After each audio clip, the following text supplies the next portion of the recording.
I'm hyped for the jungle matchup. I think he's on point with the jungle matchup call out. I love me some crazy junglers. Griffin FlyQuest might be favored. Yeah. But Sentinels is crazy as hell. You never know what they're going to do. I do. He definitely didn't. Even he didn't know what he was going to do at the end of the Cloud9 series. You want some crazy you want back. Yeah. The end of the Cloud9 series, you definitely want that one back. But Sentinels, it was crazy. Yeah, it was crazy. Yeah. It was series. Cross the street when you see him. It was series losing, but we'll see about this series because this matchup should be really hype. We have quite probably the youngest team and the oldest team versus each other. So let's get into the draft between our big age diff matchup. Yeah, it'll be interesting to see where they want to focus. Anivia obviously really rising in prio as it's become a much more popular support these days. Still solid in the mid lane as well. Yeah, and even top lane, it's a giga flex. Mm-hmm. I love how Anivia has just bloomed into super high prio because of the flexibility, and there's actually so many good top lane matchups for her right now too. So yeah, let's Rise see. still up and available. Pantheon still up and available. Those are some relatively high prio champs. Of course, Ashe Seraphine has become super popular as people are just kind of down to blind that, and these days it feels like we're seeing a lot of just kind of Ashe Seraphine getting slammed out and quirky Nami responses. That's why, one of the reasons why the Anivia ban's good, because some Caitlyn answers into Ashe Seraphine have just been pummeling it. Mm-hmm. So you can pair Caitlyn with other stuff too, and we even seen like Caitlyn Bard do really well versus it. When the Caitlyn is up too, I feel like Caitlyn prio has gotten real sneaky there. Mm-hmm. And especially like if you're drafting your comp around pushing bottom lane and rotating that siege around. But we're gonna start out with some very normal comps here, okay? Yep. Pantheon Ooh. first pick for Griffin. This is pretty big if you follow Griffin's social media and maybe even Force Within. But the meta Pantheon discussion looks like he's gonna lock this one in again. Again, he had a really successful Pantheon game already this split, and Hombox Skarner is, I would say, equally as kind of like highlighted by their owner of the entire organization. Mm-hmm. And it's actually himself. The only champ that they have gotten wins on so far. They're 2-4. Both those wins come with him playing Skarner. Obviously, notably, the big catch on Sven against C9 last week was able to kind of turn things around. So that it was is a going to be notable one. It was a notable one. And the other Skarner game he played, he was just monster. Start to finish, he was smurfing. That was right after the interview we had with Sentinels owner. Rob Moore was like, oh, I love watching the scrims. My favorite scrim is when they have Hombox on Skarner. Mm-hmm. So we're going to see that on stage here instead this time around. And Skarner, you kind of highlighted the amount of CC that it brings just pairs so well with the Rumble. You always want stuff to keep people on a Rumble ultimate. And Sentinel's kind of rounding it out here with the Rise as a very flexible champion with a lot of options. As far as the mid lane counters go too, the Anivia is kind of one of the biggest one. Yeah. But the Cassiopeia is an answer that has previously been used, and she got buffed. And what you can still do would be like a Talia, if you want to do Talia Pantheon. That kind of sounds nice to me for FlyQuest. Even though Talia's fallen off a little bit, it still can answer into Rise pretty well. I'd be okay with it, like, if they want to gank it a lot, you can go Annie, you can go aggressive options and stuff, Obviously, you can just always go, like, slam an Azir or some sort of control mage and just kind of play to farm, but Rise obviously pretty strong, and of course, Seraphine going to get taken away. That is kind of what they are giving up by allowing their bot lane to drop to the second phase. You're not going to get that Seraphine Ashe for free. And Masu and Crygen have been super strong in the 2v2. So Rahel and Huhi are going to be knocked down a few pegs on the tier list with a lot of the heavy hitters already being banned or taken away. Varus is gone, Seraphine is gone, the Karma is gone, and you now have the Nautilus gone as well. So they're going to have to try to find some sort of a solve to be able to play against this. You could go, Yunara, Lulu, and that sort of style, which I think is strong, but I think we have been seeing people really feel like they've figured out how to lane against Yunara. And personally, I want to see like a Rel for Huhi, because he has been playing all these, Enchanter supports. He's been in there with the meta change and everything, but I love it when he is on primary engage for Sentinels, and being the primary shot caller, it always looks really good. So I will take a Bard, that you can have engage and disengage with that. He can also play defensive. He can also peel. Yeah, and I think it works with kind of what they've built up so far, right? When you have Rise, you can play heavily towards side lanes. Skarner can go through walls, Bard can go through walls, you have Realm Warp, you have a lot of ability to move around the map to try to attack people in side lanes. It is going to be the kind of more conservative option here, just throwing out one of the control mages here for quad. He's one of our guys who does really enjoy playing the Hui. And Ornn would give them that go button, so I think it makes quite a bit of sense. Hui also got some marginal, buffs on the patch as well, so a nice little boost there. And it's a lot of range is the last two picks here for FlyQuest. You know, the Hui, super long range, and Ornn as well, the Ornn ultimate. Huge combination abilities here for both those champions. So I actually really like the rounding out of the FlyQuest comp here. They start out with very strong independent jungler, super strong bottom lane for Maso and Kraujin, which you talked about doing really well in lane so far, and they round it out with some real team fighting picks for both their solo laners. Yeah, and I think Hui is actually really annoying to play into for a number of these champions. For Skarner, when you're trying to go Ishal's Impact through a wall, the fear is so easy to actually just hit and be able to knock him back. You can also just throw down your root at the end of a magical journey for Bard, and you can go straight into that. So Hui has some good answers into a lot of these champions and can play with range quite effectively, where some of these kind of more mid-rangey champions like the Rise, if you walk too forward, you get stunned by the Pantheon, bubbled by, the Nami, all the CC is going to come in. Meanwhile, that Caitlyn priority I was talking about at the beginning here sneaks into game number 1 with the Bard combination we're going over. This strategy for super hard push on bottom side, try and punish as much as you possibly can to open up some lanes for like a Rise split push later on. And then you can get some Realm Warp plays going for yourselves, play the map a little bit on the side of Sentinels. We'll see how good that is, because Sentinels, they have been able to have some very controlled mid games to find some success for the team. Yeah, we'll see if they're going to be able to get things going the right way. Sentinels still looking for their first series win of the split here. FlyQuest, of course, having a very dominant win against DSG last week, and Griffin looking to pick up where he left off there. He is posturing for a potential fight at the Raptors here at level 1.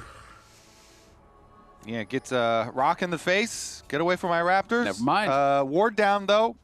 Ward is there, but Ward also seen, so they can work around that vision. And interesting thing is, when it's warded like that, especially, people are always really hyper-focused nowadays on starting Raptors, so you get your Raptors to respawn quicker. But especially if enemy knows the respawn time of your Raptors, Pantheon will invade all day. Griffin is almost a signature for him now. Just come invade your Raptors. He did this last weekend, just going up, trying to beat down enemy junglers at Raptors. Big hype, though, for this matchup is the age difference. Very big age differences, the biggest in the LCS, and you can see support and top especially. Yeah, namely on display, especially in the top lane. An interesting way to look at it is the age difference, since we always do like at 15 or 14 stats, in League, is 2015. This is the year that like Impact and Huhi first came to America. How old were these players when Impact and Huhi came over? They were 20, but now you got a bunch of babies, especially on FlyQuest side. So Sentinels might not be favored today. Yeah. But in 2015, if we played would be favored. Yeah, if we played this match in 2015, we'd have a 7-year-old Gakkos up there in the top lane. He's probably got like some Cheez-Its on the side. He got some snacks and everything. Yeah. A little goldfish, You got all your snacks Sippy cup, maybe. Hey, I mean, a lot of the LCS players needed a sippy cup at 20, so there's no shame. How old was Sven Scary? Because, he spilled in his 20s, still scaring. He spilled every single day. Yeah, that was crazy. It was out-of-game mechanics, leaving something to be desired. The in-game mechanics, they're on point, though.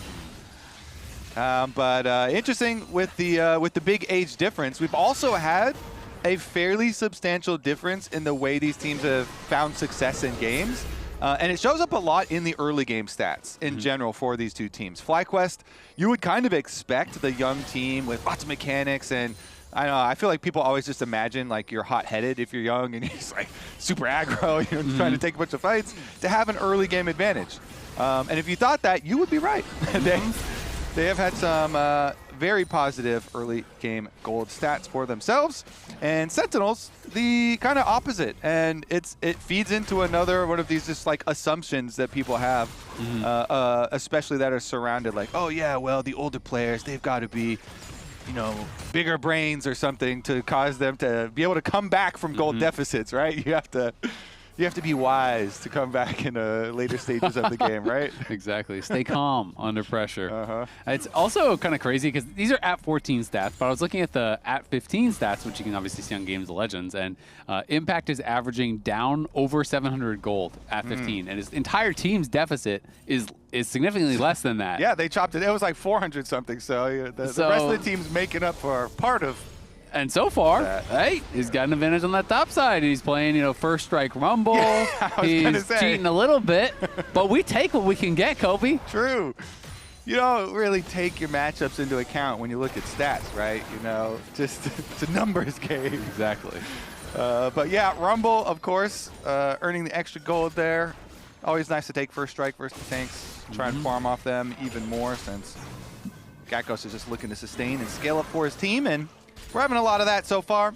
You know, everything really going according to plan so far. Just calm farm game from both sides. Caitlyn side on the bottom here pushing in, trying to make the most of the siege, and you buy some time for a little Bard roam and go and get... Oh, we have a little fight here on the second chickens. Yeah, this is actually really nice because he has made the move. Cryogen is coming up, but you cannot be walking in like that, Griffin. He's going to give over a freebie. Flashes back, does get a stun onto Hambach, but he saw they were there and then just decided to go back in, and that was really ill-advised. Support has pushing bottom lane, so support roam. Mid lane also pushing, so mid lane walk over. And what we talked about earlier with the Raptor respawn timer desync, since it is the third camp for Hambach, since he did his red quadrant, but it's the fourth camp for Griffin on the other side. He's able to get there for the steal. Yeah, and now Griffin is going to be put way behind. So I want to see, how much did he actually see? I mean, you knew that Rise was walking from mid lane because you saw him leave from mid lane. I mean, there's just no way. There's just no way you can defend that because he saw the Rise walking in and they knew that Bard is missing. Even if Bard is not there, you still should not be walking in knowing that the Rise is going to be there and the Skarner is there.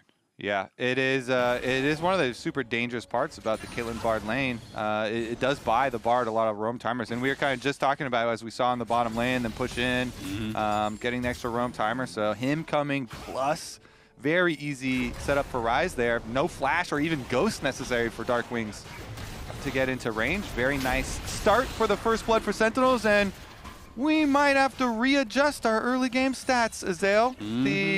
This game is definitely going to affect them, as very, very successful early game for Sentinels. Yeah, no kidding. I mean, Hambach is now up almost an entire level. Masu going to go in onto Rahel and chunk him down a bit, but Hambach way ahead of Griffin now at this point. And Griffin was looking for that mid lane gank, but had been warded out by a ward over on the Raptors, so he gets nothing. He goes and sees, okay, well, can I steal away your Raptors? But those were down, so Griffin, that entire time that Dragon was being taken, didn't do a single camp and didn't get a gank off or anything. So he is now down 20 CS, didn't get the kill, didn't get the Dragon, and having a very ineffective early game on the Pantheon. Okay, let's see if he can turn it around or if it is going to be another Rob Moore favorite of Hambach Skarner highlights. Because, man, Hambach really is so good on this champ. I do think it is still, especially for solo queue, a bit underrated. Very good tank in the meta at the moment. And it's set up with a really nice chance to succeed in this comp as well. Especially with the Rumble here for Impact doing well, farming up. You need to have some real threat behind the equalizer. So, you know, he's making good on the first strike money, as well as fairly healthy CS difference for himself in the top lane. So, I mean, it does look like a very nice pathway through this game for Sentinels. They've got the Mountain Dragon for the extra defense. What about this brush camp, though? Don't think Hambach is too scared at all about face checking. Looks like we are going to have the Realm Warp available for Dark Wings. Does he want to use it? They're going to try to go on to Impact, I think, here. Potentially, no. Instead, they're looking for Hambach, but the Realm Warp is going to join them up. And now, Gakkos has no mana, no health. They got to get out of here, but the Impale is going to be able to land right in onto Griffin. Equalizer comes down across multiple members, but it is Hambach that falls first. Cryogen has arrived earlier than the Bard, and they're going to try to chase for more. Who he's still moving up for now. Griffin low on health. The heal going to come out. They're going to look for Dark Wings. He flashes, but he's stunned. Dies for free after the flash is donated as well. Huhi just arriving to the grubs now, and FlyQuest get a couple big kills back. The kids get some revenge right there. Jungle fight, they get the chase down here, pulling back Skarner and being able to finish him off. Really nice combination from Quad to have the full damage. And Huhi stole the scuttle. What in... He stole it with an auto attack, and now Griffin's got to leave. Dude, Griffin is still down 20 jungle CS. He has a smite, too. I guess he just didn't think he needed it, or maybe didn't see the auto attack coming out of the brush. Maybe it came up right after the scuttle. The real victory goes to Sentinels, though. Yeah. Grandpa might have taken a little bit of time to get up there, but he was on point with his auto attack once he got there. So, I'm looking back at it now, he was fully out of vision. So Griffin would have had to react to seeing the visual of the Q from the brush. So you can give him, you can give him a pass. Give him some consideration on that one. But could also say, you're so young, right? Yeah, you should be able to react to any visual that pops up. But here's another look at it. So this is a realm warp here. I thought it was going to actually be good, consolidating the fight. Never mind. Masu does eat a trap, gonna get bound into the wall, and in comes Hambach. Ishtal's impact straight into the wall. Masu flashes back. Here comes the ulti. Masu still surviving for now, but Cryogen has to flash out as his AD carry falls. Nice little setup there from Sentinels. I'm not sure how Masu initially got trapped, but the CC just kind of didn't end after that. Yeah, let's see. I mean, now you're gonna lose a lot of minions here on the bottom side as well. Good gank from Hambach here, syncing up with Huhi's Bard.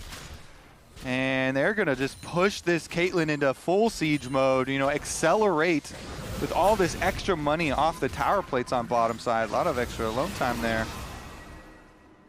Still looks very good for Sentinels overall. Hambach got to his Heartsteel immediately there. Recalls, gets it. Here's the initiation, was just a beautiful ult from Huhi. Ult into Bard Tunnel, and then the Corki was actually close to the wall, so he was like, oh, great. Well, I'll just get a Cosmic Binding on the Corki here. Yeah, that was really nice little setup. Huhi's making moves across the map, okay? Bard, #1 stat is annoying factor, and it's through the roof. He stole the crab on the top side, and got back bottom for a very successful gank, and turns out we're splitting grubs at the moment, and since it looks like Hambach is going to have alone time with the last one, Sentinels will retain their control over the neutral objectives as well. Mountain Dragon in tow, 2 grubs for themselves. Using that MasterCard power spike of the Heartsteel very effectively, as obviously Griffin didn't have his item completed just yet. He then based after taking that first grub and was able to grab that. And the Tempered Fate into Trap, obviously pretty strong combo. When we snapped down there in live, we just saw him in the trap, but hit that Bard ultimate, sets up the trap, and he was pretty much perma-CC'd after that, because it's Bard ult, into trap, into binding, into Ishal's impact, into, well, you can flash, but you're not going to get out of there anyway. FlyQuest, though, are first in the area for this dragon, and we'll see if Sentinels want to try to contest it. Gold lead slightly in their favor, as well as that 1 dragon advantage. Scuttle Crab at least achieved for FlyQuest to give him some vision, but might be a bit dangerous to actually fight it. So, I mean, honestly, it's only a dragon #2. You've got orange scaling you want to rely on, maybe. So they're going to give this one up for sure. Just have Darkwings push mid lane, try and get an extra little, head start on that minion wave. Maybe he can chunk out one. Oh, they're going to rotate over. Griffin's got a blast cone. He's going to ult through. Oh, here he comes, but he's going in a little bit too late. They want to try to look for a fight, but they're not going to be able to find it. So the Grand Starfall gets a bit of nothing. Geckos had walked down pretty much all the way because neither top laner had TP and Impact equalized the wave. So they were thinking, hey, maybe if Geckos can get down here in time, we could find a fight. At the end of the day, though, the Grand Starfall amounts to nothing, and that is a long cooldown to be using. Yeah, I was wondering what angle. Well, here we go, another Bard ult. Tempered Fate there, binding. Trap going to be able to follow it up as well as he is getting CC'd. The bubble gets flashed over by Rahel. In comes Hambach with the Ishtal's impact. He's going to flash in for the Impale on the Masu, who has no flash available. It's a double for Rahel as Huhi sets him up, and Rahel knocks him down. So Huhi is one of the oldest players on the Rift right now. His mechanics looking pretty good. Setting up a lot of CC chains, a lot of plays for the team. I don't know. Sentinels here, 2,000 gold lead early on. This is not a common occurrence for them. They had, some good setup though. Huhi hunting here, saw Cryogen. Cryogen blast cones over, but very good chain. Bard ultimate into Cosmic Bindings very easy, and that bought enough time for Rahel to get there for the trap. And Rahel is expecting this bubble 100%, especially if you're expecting it. Very easy to flash forward on the bubbles. So it's a double for the Caitlyn. Hex optics already done. Ooh, it's gonna get painful for FlyQuest. Masu looking a little frustrated there as he goes down again. Hambach preying on that bot side. 2 visits, 2 kills onto the Corki. And Cryogen starting to feel that as well. I think I'm with Rob Moore. The favorite Sentinels games are usually with Hambach on Skarner. Mm-hmm. He's looking good. Can't say he's not. He has been really playing it well across all 3 of the Skarner games. He's looking very comfortable on it. And they are going to go in, but I mean, you're not going to get a kill here onto Hambach. He has Rahel behind him, so we'll get the prio around this scuttle at the very least. Question is, who can even answer the Rise bottom right now? I mean, Ornn has teleport. They're doing kind of a hover with Quay on top. So they are ending up with a teleport coming from Ornn. Rise already has a team here, though. Yeah, and that tower is getting kind of low. He's going to be able to clear out the wave, and we'll be able to hold on to it for another wave or 2. But Griffin and Cryogen moving down here. Hambach and Huhi in the area. Could be a potential 3v3, but I don't think FlyQuest wants that. You'd be very low on damage with 3-3. Honestly, good play from Impact up there. He didn't play overly aggressive on the Rumble. That was the cost for FlyQuest was very apparent. We didn't get to see anything happen for them on top side. The reason they were paying that cost, though, is to try and make a play on Impact. They have both solo laners up there. Quad walks up. He's like, okay, if Rumble steps too far or anything, maybe we can make a play top side. Then you teleport down bottom and catch up with the Rise wave. But, conservative play from Impact during a correct timing there, and ends up with an extra turret plate for the Rise. 4 Darkwings on the bottom half of the map, and teleport used. Yep, good to be able to stay safe. Griffin the one starting up this Herald for now. Masu trying to get this wave moving in the right direction, but they just do not have prio to start this up. His bot lane is pushed in. The Realm Warp's coming through. Ishtal's impact into the wall. The Impale going to get flashed away from. Darkwing's taking quite a bit of damage here from Masu and Cryogen. They're going to try to re-engage with the Grand Starfall, but it's right in onto a trap. Griffin is still going, but he's so low on health, buying a little bit of time as the double knockup comes through from Gakkos. The Spiraling Spare is there as well, but Quad is knocked down. It's another 2 kills for Rahel. FlyQuest just don't have the damage to be looking for a fight like this. It seemed like a big overforce. Yeah. Oh, that's a rough one. So Pantheon has to flash out, and it's a good flash, to get out of the Skarner combination. Because if you let the E go into ultimate, then you're gonna get locked into death. But then Pantheon ulting back in, your spear goes in the ground. Caitlyn knows exactly where to put the trap. So if you ult ever close to a Caitlyn who's not like under threat or something and won't be able to cast a trap, then it's pretty easy for the Caitlyn to put a trap right where you're gonna land. Huhi here starts it off, another good Bard ultimate into the Skarner chain. It's just barely a little window there. Griffin can flash out, and you look at the chase down.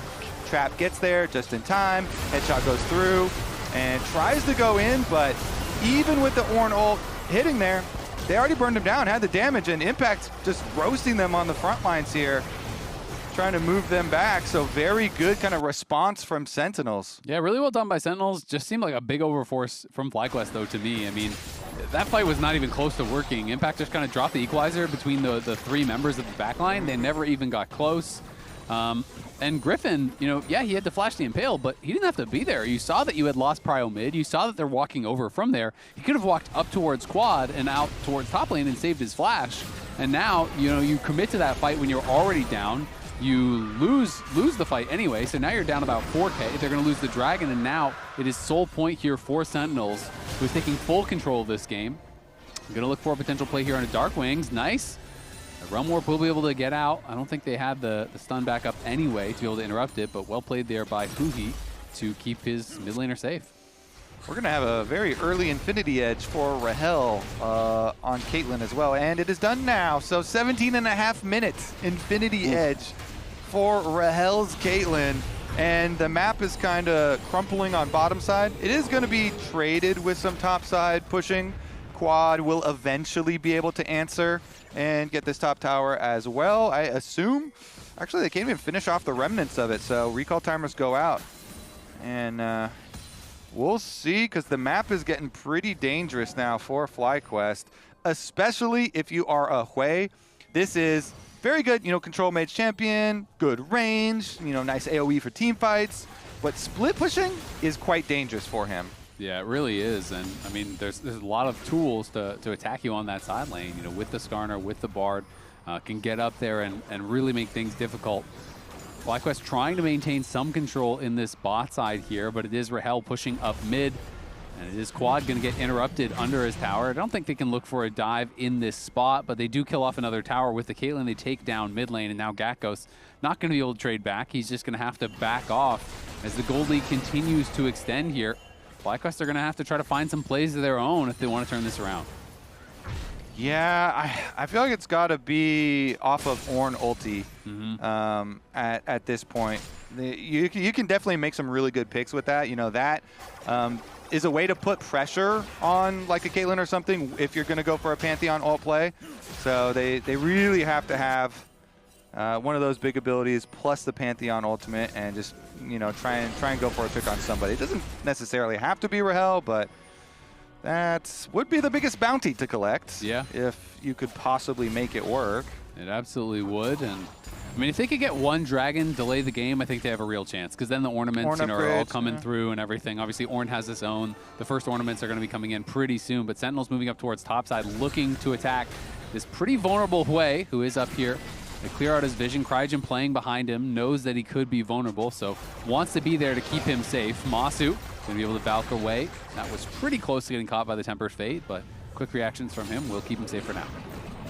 Okay, just should buy Ornn a little bit of time here to get another wave on bottom side too. Gonna have a rotation over to try and get some vision down around Baron. Looks like slowly move in. Crygen and Masu are pretty safe to do so. So yeah, just keep your defensive vision alive here. Keep on farming, keep the income steady. If they, as you say, can deny the Dragon Soul and also keep the gold lead from getting bigger, then those are your two big first things necessary for hope to stay alive. And Gatghost going to be in some trouble here. They are trying to move down and help him out, but Huhi here pretty early. Call the Forge God is going to come out as well as the Grand Starfall. They're going to be looking for impact, but Darkwings is here, Rahel is here, Hombach is here, and FlyQuest are slower on the fight. Gatghost trying to run the Ishtal's impact, going to connect in onto Quad, and Quad in so much trouble. The Spiraling Despair comes through. They do get one kill on the side. Masu able to sidestep the Impale. Rahel stepping forward, though, looking to take the fight. Darkwings in the middle of the team, knocking them down. Sentinels running over FlyQuest. They get destroyed in the bot lane. GG right there. Rahel comes in, crit on the back line. And that is going to be an ace for one. The sacrificial impact here, well worth it for Sentinels. They start to play out, him and Huhi. He knows the entire team. You can see the mini-map. They're all rotating down. You get Realm Warp coming in. So even when Griffin uses the ulti here, Sentinel's still on the attack, looking to punish the arrival. And Rahel, look at his route. He goes over the wall on the outside, gets the Q over the wall into the ult onto Quad to kill off Hombach's target, which was a really good kind of E backwards there and a bit of a kidnap. And Sentinels can just run it through afterwards. Flash from Darkwings. They finish the chase. And you got like Caitlyn flanking around the outside of the lane there.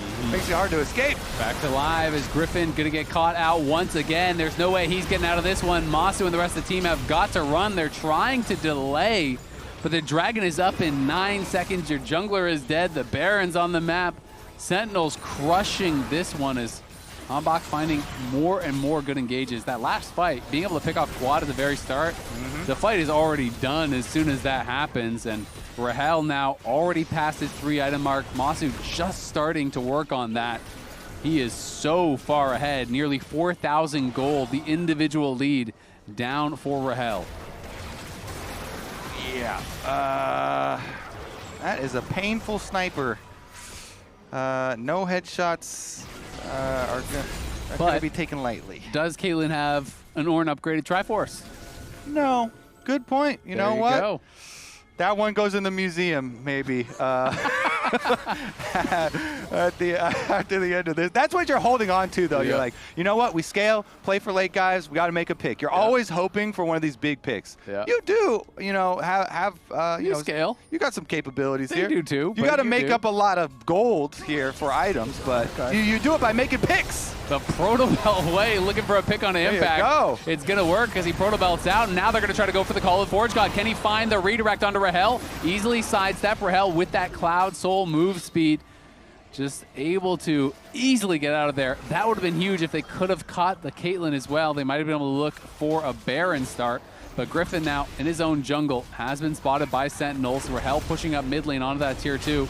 And Griffin just going to have to give up yet another buff here as Hambach continues to build that lead. Yeah, I mean, this is what happens usually when you're that far behind in the late game and you're trying to make comeback plays. Commit a lot to one side so you can get your pick. But because of the extra gold lead that's been built up and the pushing on the map, you're allowed to get so much more for Sentinels still. So our two things that we were saying for FlyQuest hope to remain alive, one of them was deny the Dragon Soul. That one didn't go so well. The other one was keep the gold lead low at like 4K diff. That one also not going so well. No check but mark. Third ornament. There you go. Those are going well. That is going well. Another it's ornament. A 3-0 ornament lead for FlyQuest. It's so frustrating too, Cloud Soul. When you're playing against Rise and you're already like, what do we do about this split pusher? Well, now he runs fast. He's super fast. The entire team is super fast. Even the Skarner that's cruising through walls at you and kidnapping your carries is... And then he impales you and he hits the NOS and drives away. True. Takes you back to the base. True. That's actually the funnest part. Yeah, that's crazy. Oh, no. But we'll see. Okay, well. Now you're praying for Elder. Let's be real, as they're going to look for an engage here. Impact taking a lot of damage. He's going to get bubbled up. Nicely timed Tempered Fate. Immunes the pop there from the Spiraling Spare. Griffin trying to attack on the side. Masu getting involved here. But it just doesn't really hurt Hambach, and Hambach is not scared of this Corki whatsoever. FlyQuest looked like a decent start, but at the end of the day, they can't really find anything and do lose the tower. Yeah, they keep going after Ornn, Rumble, after this, after Impact here, and honestly, rightly so, but good defense from Huhi there, kept him alive. Now Gakkos. Call of the Forge God going to be coming out. They are looking for the stun here, interrupting the Call of the Forge God, redirecting. Gakkos flashed over the wall, but he's got no way out from this spot.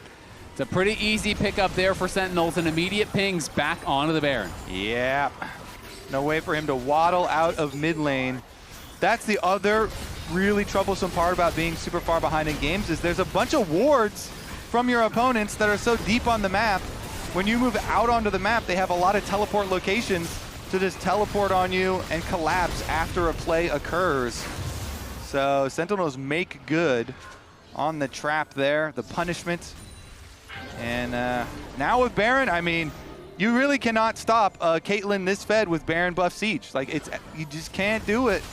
It's going to be very, very He's got difficult. Flash and Barrier up too, and a Bard that can defensively ult on and good block timings. It, and your Soul Laners are super strong too. They're both up 2K individually, so even if you somehow magically kill Rahel, you might just be dying to the Rumble as well as the Rise, because everything would have to be sent onto him. So Sentinels looking like they are very close to being able to close this one out, and would be a big win in a game one here against FlyQuest, who I think a lot of people were favoring, though this obviously is one that could go either way. Yeah, definitely so. Yeah, Sentinels looking pretty controlled here. Ooh, good immune there. Yeah, nice Bellows Breath, immunes the Tempered Fate. Cryogen not so lucky. Stunned, suppressed, knocked into the wall. It is fish for dinner. Cryogen's dead in a hurry as they're just trying to play for some sort of vision. You know your only chance, and it's kind of Snowball's chance in hell at this point, is stealing the Elder, right? So you're trying to get some vision in that area, but Sentinels are clearing everything out, and they do not want a 50-50 to decide a game like this. They are just looking to barrel down the mid lane and see if they can close it out with another pick. Ooh, I think they're going to be successful in that endeavor. Mid tower already down. Bot side, Darkwings has the minion wave here, ready to evaporate this tower as well. And Impact, even looking for a little bit of an angle here. Can they get even more? Caitlyn Trap starting to go down. I mean, the closest timer is Elder, so that's what they're thinking is nobody make any, like the only possible way Sentinels like kind of lose this game, somebody blunders at the Nexus right now, and then FlyQuest. That headshot was 60% of his HP. Ouch. Yeah, that's an ouch. That was literally one auto. Okay. One bullet is all it takes. Yeah, I guess rapid fire headshot, legit all it takes. As Masu sent back to base. When do you think that IE is coming in for Corky? Next game? Next game, yeah. Right. Next game, yeah. That sounds about right. He's got a dagger right now, so. That's not too close to an IE. Yeah, so now all No, we it's gotta not. do, guys, all we gotta do is just play connected, okay? The True. only way Just we're gotta gonna play lose together. is getting picked. Yep, just keep getting picks, play connected. I've been loving our Huhi shot call listen-ins. Mm-hmm. We had a really good one in the FlyQuest series. That's another bullet into Masu's head. Wait a second. Someone might want to block that. Nah. He's not the president anymore. Too many deaths. They're like, you know what? He's been downgraded. Nobody really wants to take that. Yeah, that's fair. Well, Masu gonna pop the barrier as impacting a ton of damage. Cryogene might just burn down. He does. Darkwing's on the side, dueling against Griffin. He's winning that. And the Elder is being killed at the same time. Sentinels loses no one as it's just a couple members looking for the fight. Now the Realm Warp comes through. The three-man knockup. Masu is just shot out of the air. Rahel has been unstoppable start to finish as Sentinels dominate the first game here against FlyQuest. Hambach and Huhi want to chase squad. They want another kill to pad the stats, but it's Impact, it's Rahel, and it's eyes on closing out this first game. Quad is going to die as well. Darkwings can't get there to steal the kill, but the Nexus will fall as it is 19-4 in just under 30 minutes. Sentinels going to be able to close it out and take game one. Beautiful game from Sentinels. Controlled, methodical, big plays from Huhi, Hambach, and honestly, all of them quite good. It's I guess the hardest part about this game is going to be the second spawn of those Raptors. They contest them with a mid and with a support there, which, to be fair, should be very easy to communicate and say, hey, these are no longer our Raptors. I can't move mid. You know, bot lane also has support rump timer. You know what, Kobe? Sometimes you just gotta be willing to die for what you believe in, you know? Yeah, and we have junglers seen, believe these Raptors are mine. Yeah, we've seen junglers be willing to die over chickens and over crabs for sure. All right, well, Gotta respect it. Game number 2, it's a whole fresh chicken camp. Yep. That's what they say. They're ready to die for it again. Yeah. Not giving them those Raptors. New game, new Raptors, same me. Same me, exactly. All right, Orianna ban gonna be consistent here until we get some changes to the champion. I think that is just gonna stay that way. Most consistently banned champion that we have had. Yep, waiting for the Karma ban, very likely. Jarvan, another champion that is banned quite a lot. The Sivir ban is interesting. I'm not sure exactly what that is signifying, but you know, Seraphine Ashe is of course up and available because it was phase 2 that Seraphine got banned out last time. So it's interesting to see that here being available in this second game. And I feel like with the 3 bans from FlyQuest, they may be the ones that want to go in towards this Ashe Seraphine.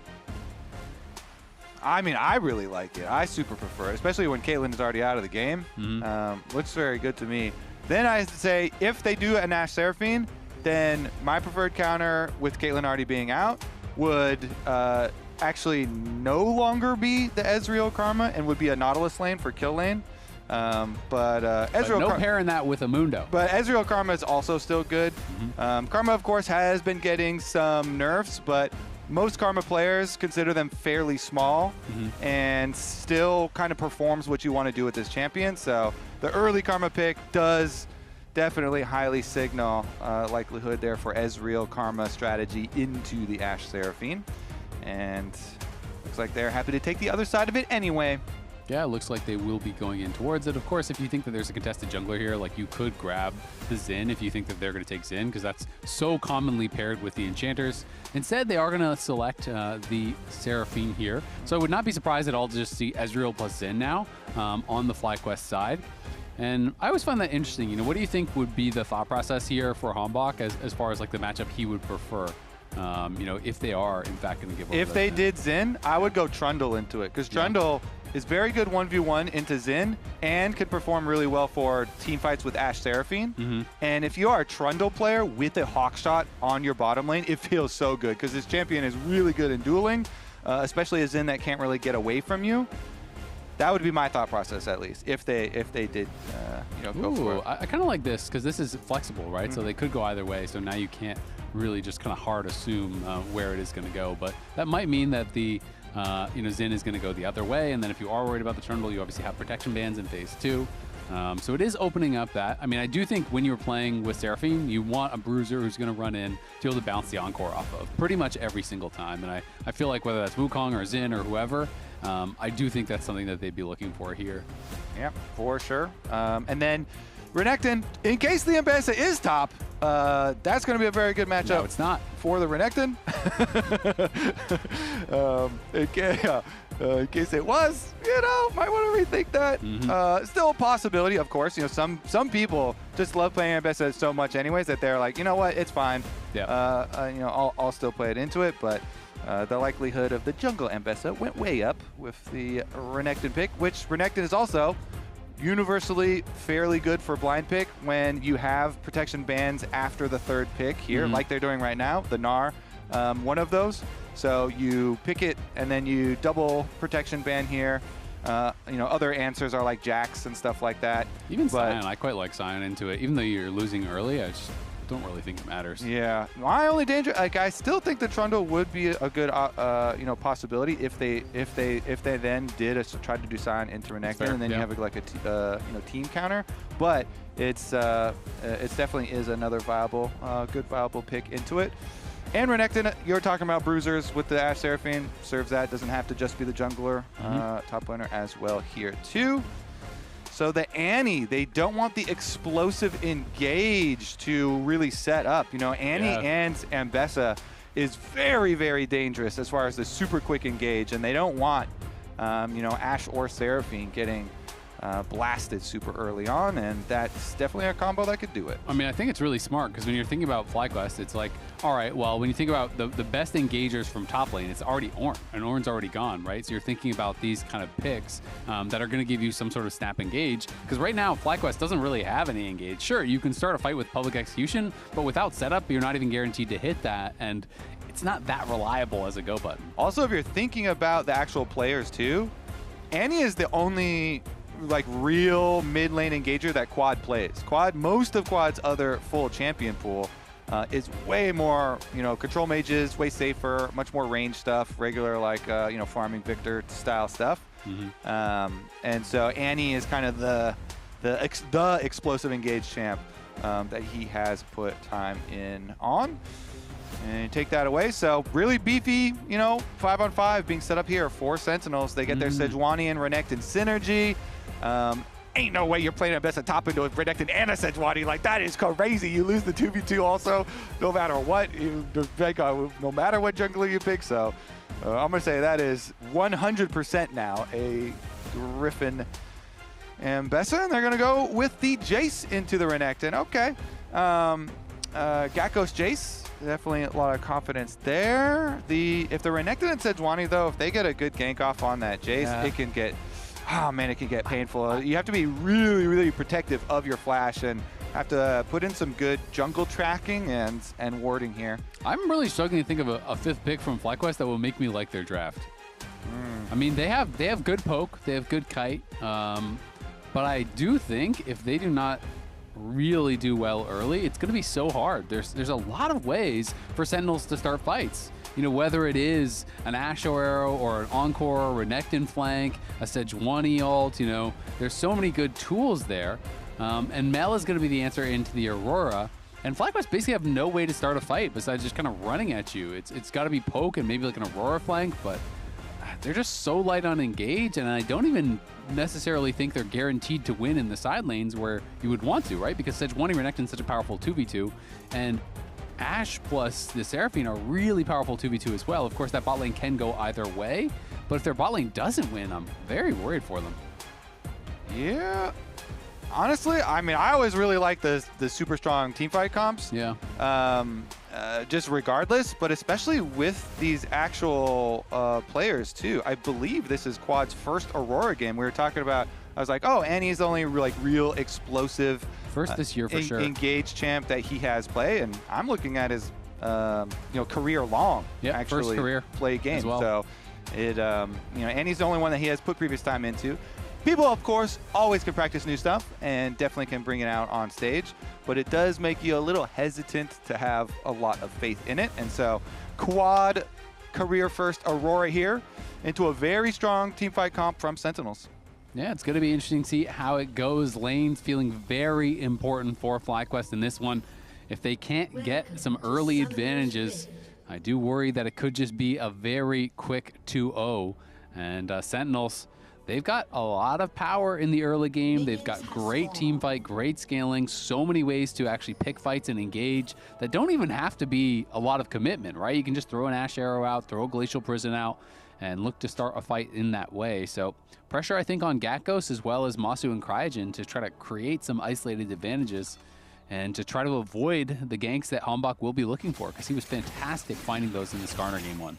I will say, though, the Ezreal Karma, they should still, have some advantage here into the Ashe Seraphine despite the nerfs. So the last 2 patches, we had Karma nerfs of, first one was nerf to the shield, the upgraded shield, which is, much more relevant for later on rather than in lane phase. But then the most recent one was the base attack damage down by 2 and the growth, as well as the mana cost nerf. So we'll see if the mana actually is anything real, or if like the 2 base attack damage ends up adding up from all the trading. But they should still be able to accomplish the same goal of the Ezreal Karma: get the poke, get the push, try and have it push on bottom side and then poke them while they're trying to CS. Yeah, absolutely. I mean, Ezreal Karma can be a really strong lane, but we know it's literally hit or miss, right? You hit all your skill shots, yeah, don't miss, and you are looking powerful. You miss a few in a row, and the trades start to go bad, and you can get punished so heavily,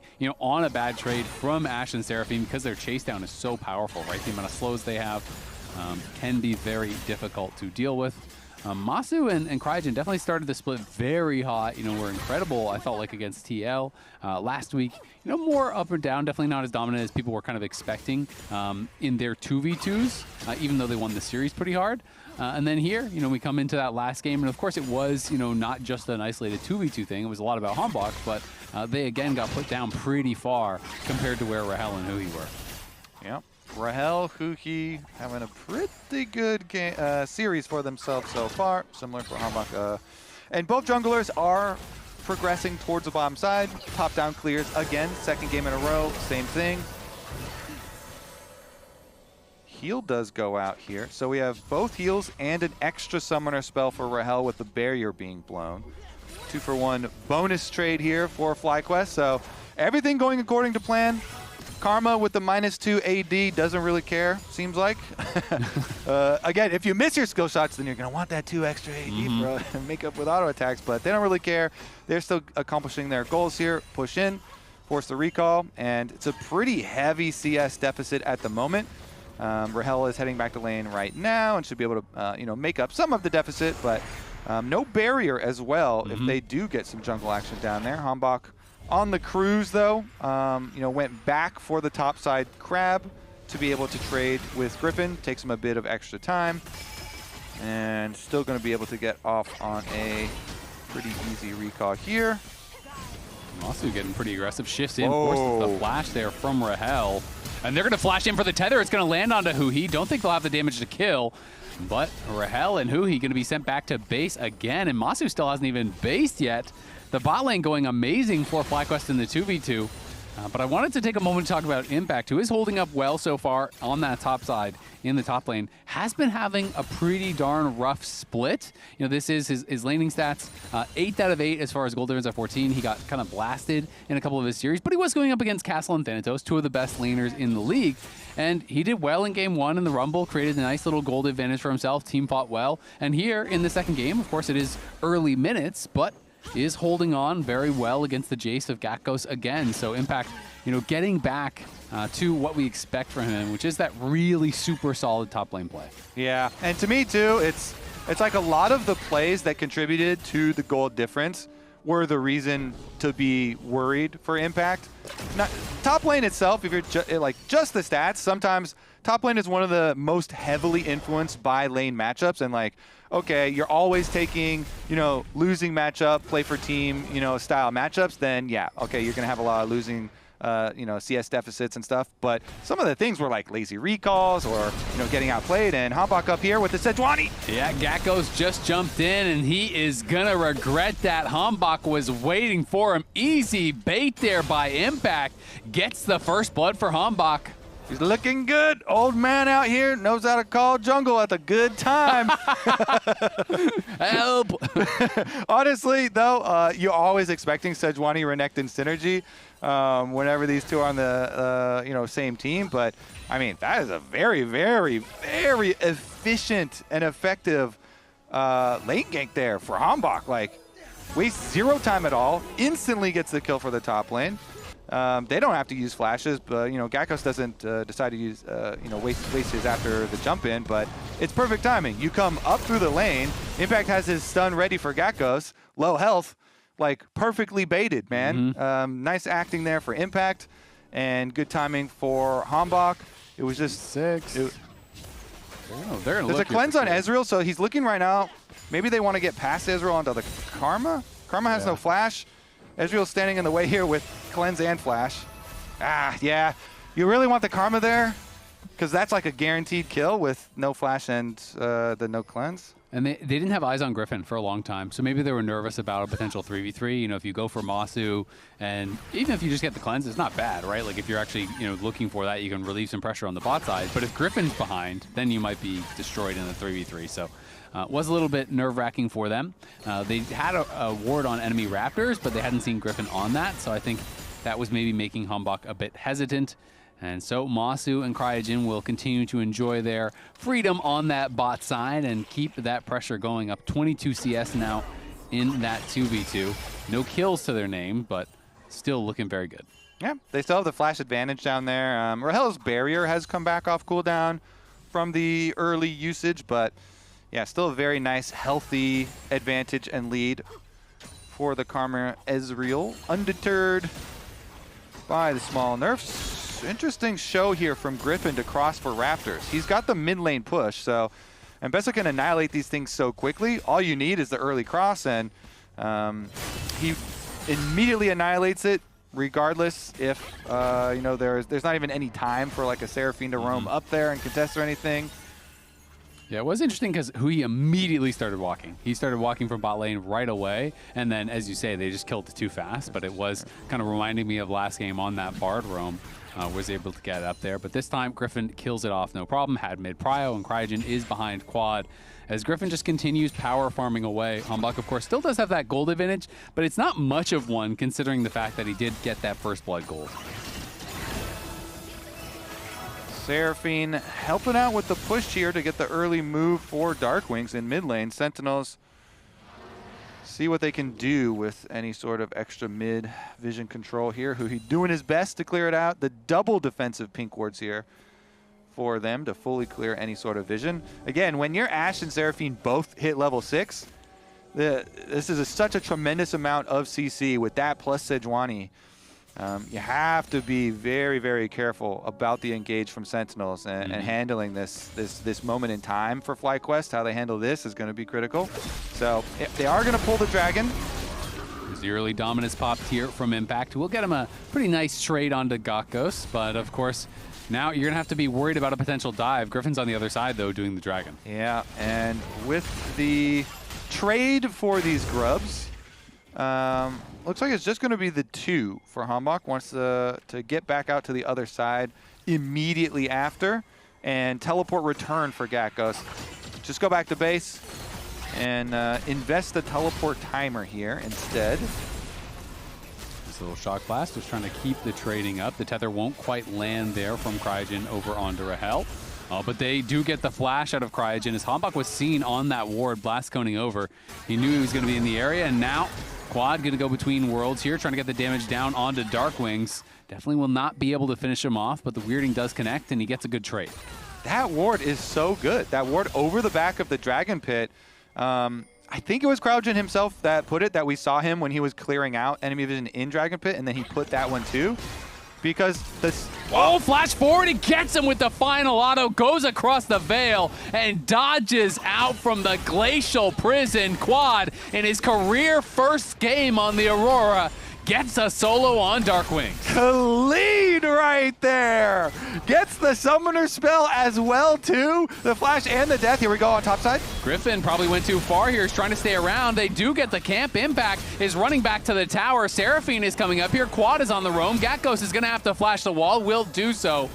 And does get out at the end of the day. But Griffin overstaying perhaps as Huhi trying to walk back towards mid and thinks better of it. Oh man, explosive mid game here. FlyQuest making good defensive plays and offensive plays in quick succession to earn themselves this gold lead. See how they can keep this one up. Again, Sentinels comp is really at its best when it's nice and balled up here. Really big team fighting, beefy front line with Ashe Seraphine bouncing over the top. But FlyQuest can shine now, and he hits the pullback after the flash. Flashes in for the auto, and then he still had the pullback damage too. So he gets Darkwing's flash, 1-for-1, and gets the kill. Beautiful stuff. Yep. And Hanbok ultimate there. You know, Sejuani ult at the end was used also to try and punish, but couldn't quite do it. Ashe Arrow is going to nail Gatghost. They saw that going through mid lane, through the top lane. Gatghost, I guess, just didn't see it. Griffin is up here, but I don't know if they're going to be able to get out. Knocks him back, impact, slice, dice forward. Can't quite catch back up to Gatghost. That has got to be so frustrating for him, but in comes Hanbok trying to help turn it around. Griffin finishes him off, though, and Hanbok is not going to be able to win the 1v2. Will be able to push them back, but damn, that's frustrating for Impact. I thought he was going to have Gatghost in that 1v2. Yeah, I wanted to use the slice and dice there on trade too. I was thinking, might want to use that defensively to get out, but he really wanted to make good on the kill off of the Ashe Arrow. But after he uses his slice and dice, he's for sure toast, even with Hanbok coming up there. So another kill for FlyQuest. They're building on this lead.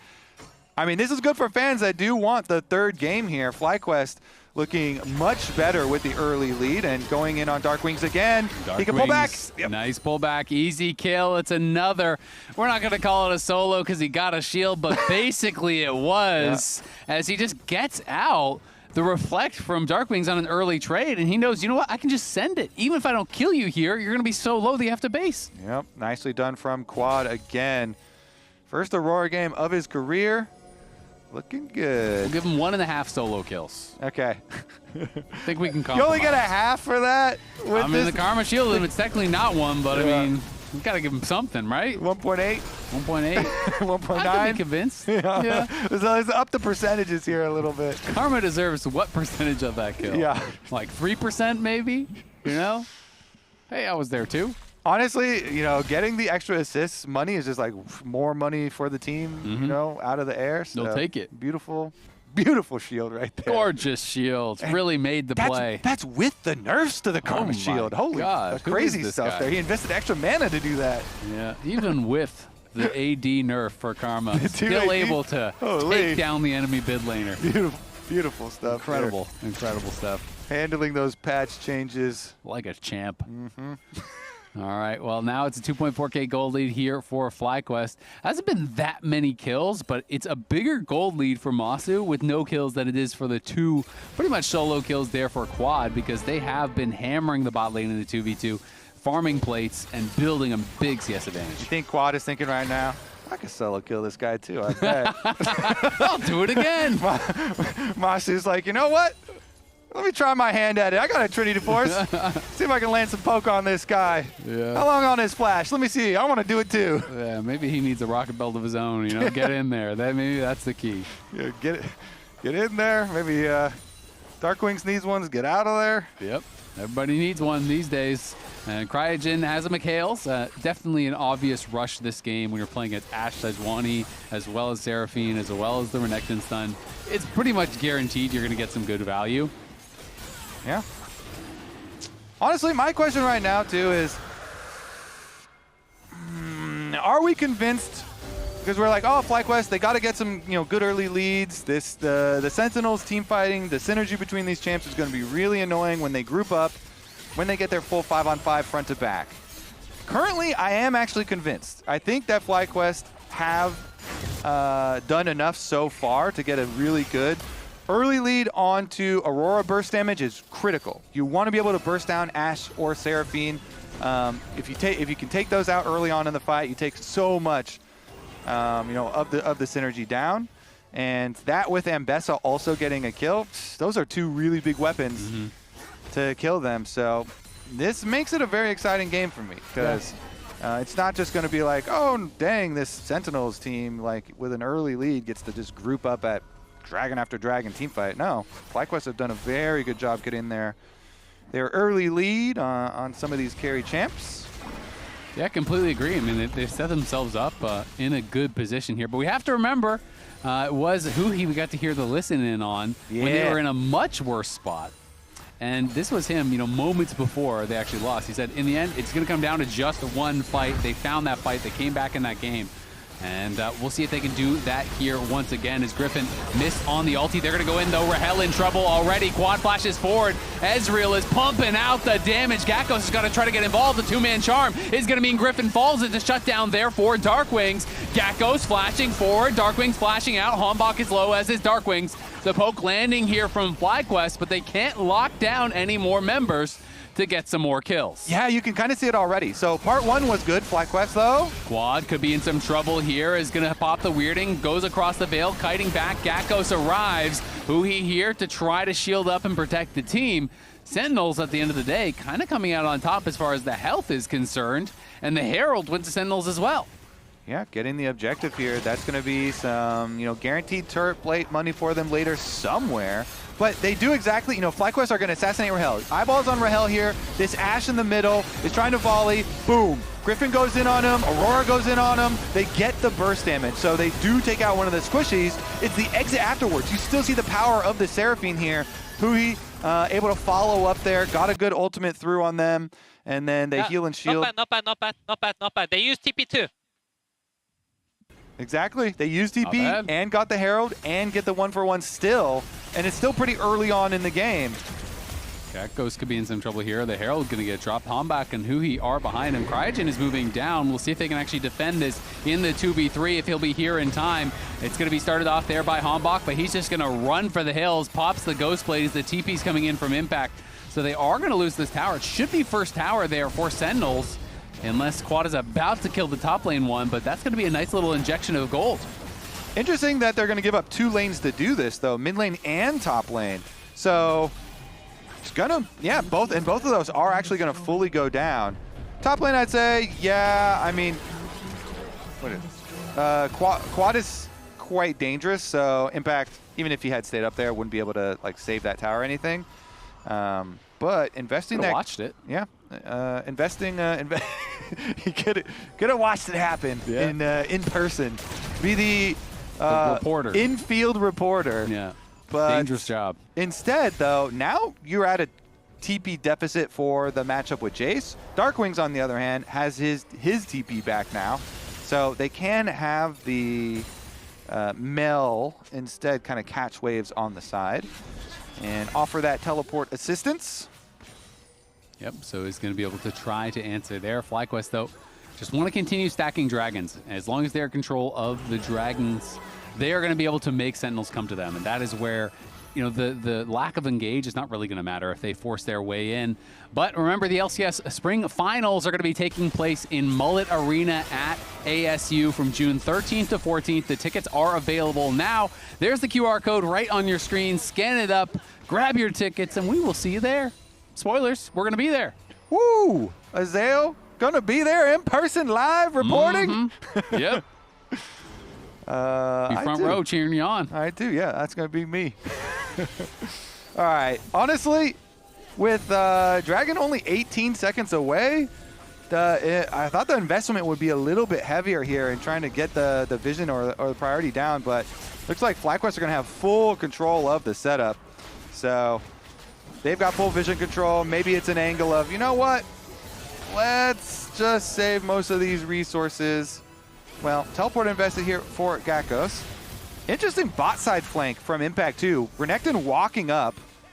Just to watch here as well. Hanbok does have the ultimate. Yeah, Gakos is down there with him. Hambach, though, pushing forward onto Masu. Cryogen looking for the tether onto Hambach. There's a battle on the side. Quad going to go forward across the world here, trying to get the damage down to the back line. Not going to be able to find too much, though, as Griffin gets in on the back line, and Huhi just gets shredded. Quad onto Rahel, and Rahel is gone. With the Ashe falling, the Seraphine falling, FlyQuest grab the Dragon, and they got their eyes on the Baron. They're clicking all in, pinging over there. Are they going to try to do it on spawn? That was one of the most awkward contests I've seen in a long time. Sentinels were late to it. Then they have the front line on the bottom side, then the Sejuani in the middle there, and FlyQuest just dissect them. Beautiful stuff. They are starting that Baron. They're going to try and burn it down. Renekton can't come. No teleport.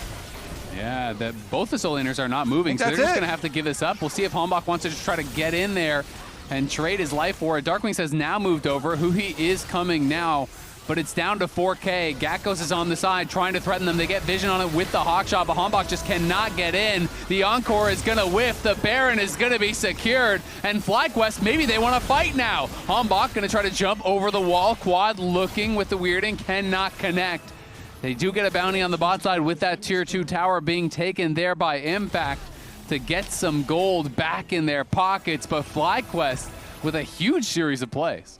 Yeah, I mean, props to Griffin for continually assassinating one of these squishies. But I also think we saw some poor setup from Sentinels as Impact going to be able to slice and dice, gain some distance. Yep, for now, getting back. He did spend his flash. He has the dominance in a couple seconds. Should not die there. Griffin covering Quad. They're going to TP in. Griffin's going to go for the fight, but he's getting CC'd up heavily here. They're turning around onto Griffin. Can they finish off the kill? They can. Impact arrives on the teleport. Quad is in trouble. Pops the weirding, trying to kite it out, but can't do it. A couple of big kills there for Sentinels on the top side, and they should be able to grab this tower as well. I actually love that. They don't want to let FlyQuest just push all lanes with Baron buff, so they fully commit. Overload top side, send all 5 people. Our greatest strength is the synergy with full 5, and they just fully attack a side lane here. You're still going to take losses from the Baron-empowered sieges of the other lanes, but that is going to give you a lot back, even a full negative Baron power play here.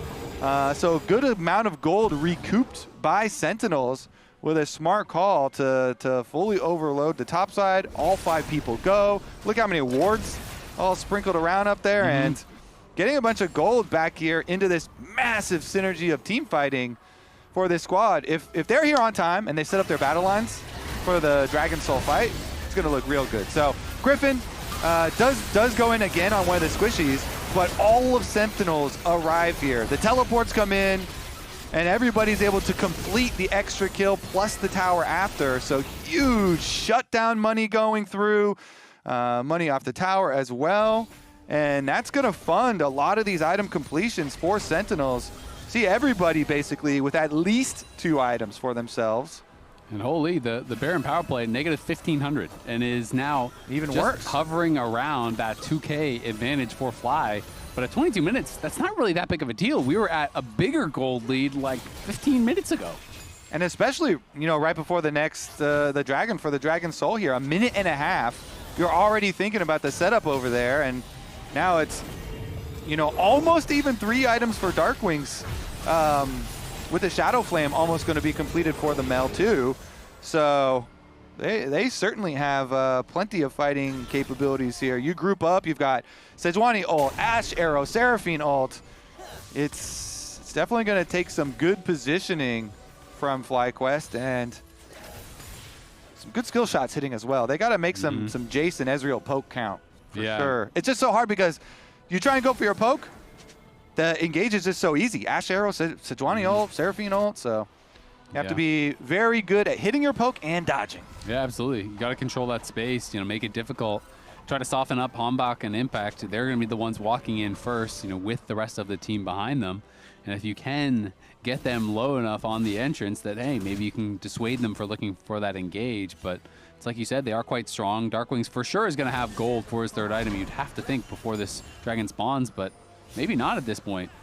is not going to complete that Shadow Flame, I guess, because it's only 20 seconds until it spawns. They can't go back now.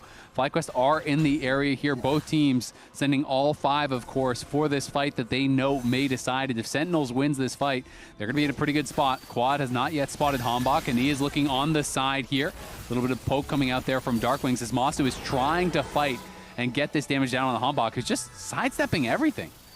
Yep. They've got a good setup this time around.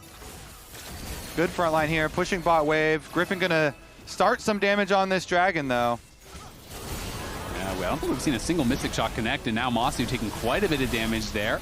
And Impact is going to be spotted by Quad. They're going to try to get in. It's going to be a flip potentially here. The Mikhails is used, and it's taken away by Hambach. Masu is put low. FlyQuest can't win the fight, and Hambach takes the steal. I like how they just back off afterwards too. They're like, that's all we needed. We just need to deny this soul. Now we can regroup, set up again for our fight. We already invested our Sejuani, Ashe, and Seraphine ults. No need to do anything further here, so Sentinels accomplished their goal. Man, all right, let's take a look at this. Is it just straight up pretty even? Yeah, I mean, not like you got a lot of burst on Sejuani or anything. That's just good smiting right there. Yep. Good, clean smiting. I mean, they both use smite. I saw it at 2,500 or so, and then it was dead. Yeah. So that thing just got deleted. They both pressed smite, and Hambach, I guess, pressed it second. He does end up getting it. Serpent's Fang completed now for Griffin. Also got to say, I mean, FlyQuest just couldn't hit any poke as they were walking in. Masu, it felt like, missed about 10 Mystic Shots in a row. Didn't feel like Gakkos was able to hit any shock blasts. Quad was kind of zoned out by Impact the whole time. So Sentinels handled it really, really nicely. Yeah, and then if you do, it's like, oh, Mel probably has Reflect. Seraphine's got shields for people. It's going to start to get rough for them. You got to get real creative in how you approach these fights, and maybe FlyQuest can hope for another fight like they saw at the third Dragon, where it was like a weird setup from Sentinels where they had their front line kind of split from two sides, and then Sentinels were probably also trying to think too much about the steal instead of position there for like Rahel and Huhi. But I don't necessarily think we're going to see more fights where either Ashe or Seraphine does get blown up. We've seen a few of those this game. You know, Quad had good burst damage early, and Griffin had some good ults onto them. But it gets more and more difficult to pull that off later into the game with the battle lines pretty easily set up, and then the protection here for Sentinels. So Sentinels stabilizing in this game and really threatening the 2-0, I think. Even though they're still down in gold and they're still significantly down in dragons, which could lead to another Dragon Soul fight in almost 3 minutes. You see how nervous they got there from Griffin, because once Rahel was hugging the wall, he knew he wouldn't be able to dodge the public execution, so Huhi popped his heal to give him more move speed, even though he's at full health and the engage hadn't come. Yep. So they were definitely sweating that engage could be coming through, and now Hambach maybe going to look for one of his own. Man, these sidesteps from Hambach are ridiculous. He's just not letting Masu hit him with anything. Griffin also has the Serpent's Fang here to cut through shields, to reduce the effectiveness of the Seraphine shields. Maybe it's going to help. Some poke lands now. Jace is bot lane, so Sentinels have to decide, do we go for a hard engage or do we send someone to respond? As Quad taking a little bit of poke. Now, Gakkos is going to be the one calling off. He will be looking for the base. As Quad trying to get around on the side. The Reflect going to be used here by Darkwing, so he will be much more vulnerable now, and FlyQuest do get some control here around that topside Baron. All right. Retaining mid-wave control, retaining vision control over Baron. But at the very least there for Sentinels, Impact is able to spend his time bottom, and the rest of the team doesn't get caught. That was a little dangerous period there where they're like, okay, Impact, got to go take care of the wave on bottom side, and the rest of the team has to play a little defensively and deny the engage again. Did you like the call from Gakkos to base there? I kind of feel like he should have just pushed the tier 2. You know, you already saw all 5 members from Sentinels. No one's responding to him. You're struggling to actually make anything happen in these like 5v5 standoffs. So I feel like if he was able to force someone to respond, then you can maybe group and try to make a play on the other side. But just wanted to base. Yeah, maybe they need to invest in a little bit more, like a warding pattern that would see the arrow come down. Maybe he's worried about like, oh, if I get hit by an arrow, then Impact can kill me. And then like the rest of the team still couldn't like rush Baron. Yeah. But that's pretty hard to do too. So it is. Honestly, FlyQuest, it is difficult at this point because you have so many things to work around that Sentinels had, but keep on pushing. They did get the Serelda's Grudge just completed now for Gakkos. So maybe that will make the poke more substantial, and the slow can help out. You can see Rahel now has his BT completed, which is going to make it that much more difficult to knock him down. Poke is going to matter a lot less, and obviously does have that Seraphine there to protect him. This time, Masu landing a lot of poke there onto Hambach. Gets a good amount of damage out onto him. Nice sidestep there, but actually he's back into the root. Thankfully, he will be staying pretty healthy, and it's Aurora pushing topside, trying to force a response. And look at the wards. He has so many wards here that could come in for teleports for the Aurora. One behind Raptors, one behind their own jungle. He's going for the Gromp ward. Yep, he's going in very far behind them, and he hasn't been spotted just yet. Hambach getting low. Impact arrives with the TP shield, and here he comes, but he gets instantly Ash Arrowed. He does get into the Zonias. The Encore across everyone, though. Look at the damage coming in on Quad. He is sent running. It's all up to Masu. Hambach is trying to protect Rahel, but Griffin flashes in on him, and down goes Rahel. And no matter how resilient they were, Sentinels cannot get it across the finish line in this one. They made FlyQuest work for it, but that flank from Quad is gonna seal the deal in game 2. Woo! They destroyed it right there. FlyQuest gonna grab a win, push us to another one. They're going to push on the base here. It's just up to these two members. Can they cut the wave? Hambach is not that tanky in the middle of 5. FlyQuest knocked down the first Nexus Tower, knocked down the second, and will push us to a game 3 here against Sentinels. We are in for a treat. Woo!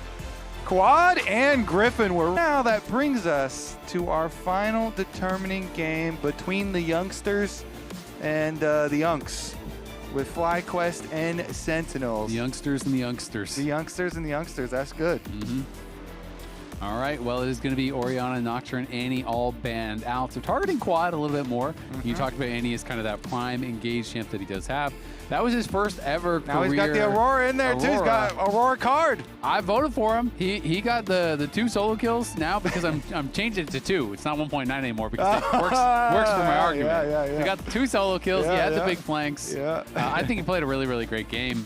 But we'll see how he's going to be able to perform here in this next game. I mean, FlyQuest, I didn't like their draft in game 2, you know, but they had to get those early advantages, and they were able to get them. So, you know, it did work out. Sentinels, though, they are becoming a very resilient team. You know, even when they're in these tough spots, I like when we're getting to highlight Huhi, and he's talking about, you know, keeping their eyes on the prize, right? Like, you know, how they want to play it out in these different situations to give themselves the best possible chance to win, or at least be competitive. And we're seeing that, I feel like, more and more. Yeah, certainly are. Interesting. Vayne has actually been so popular as a top lane, and then Sajed for bottom lane too. But I think that is more person specific with his history on the champion. But do you think Gakkos is a Vayne guy? I feel like that has not been his role for this team at all. He's an Aurelia guy, so he could be a Vayne guy. I feel like Aurelia guys and Vayne guys are pretty like they're the same guy. They live on the same street at the very least. They're neighbors. Yeah, for sure. You can go knock on his door. Yeah. Okay. You know, you do it. You bring over some eggs. You know, discussing the matchups and stuff. Yeah, you know what? They're close enough. What are you bringing up those eggs for? Yeah, it's about baking cookies. Oh, okay. You know, He just needs some eggs. Good ingredient for any economy. You can just bring eggs like that. You're built like that, Kobe. It's kind of a flex. Like top laners do that. Yeah, I can give my neighbors eggs. Not a big deal. Speaking of flexes, as we were intending to do.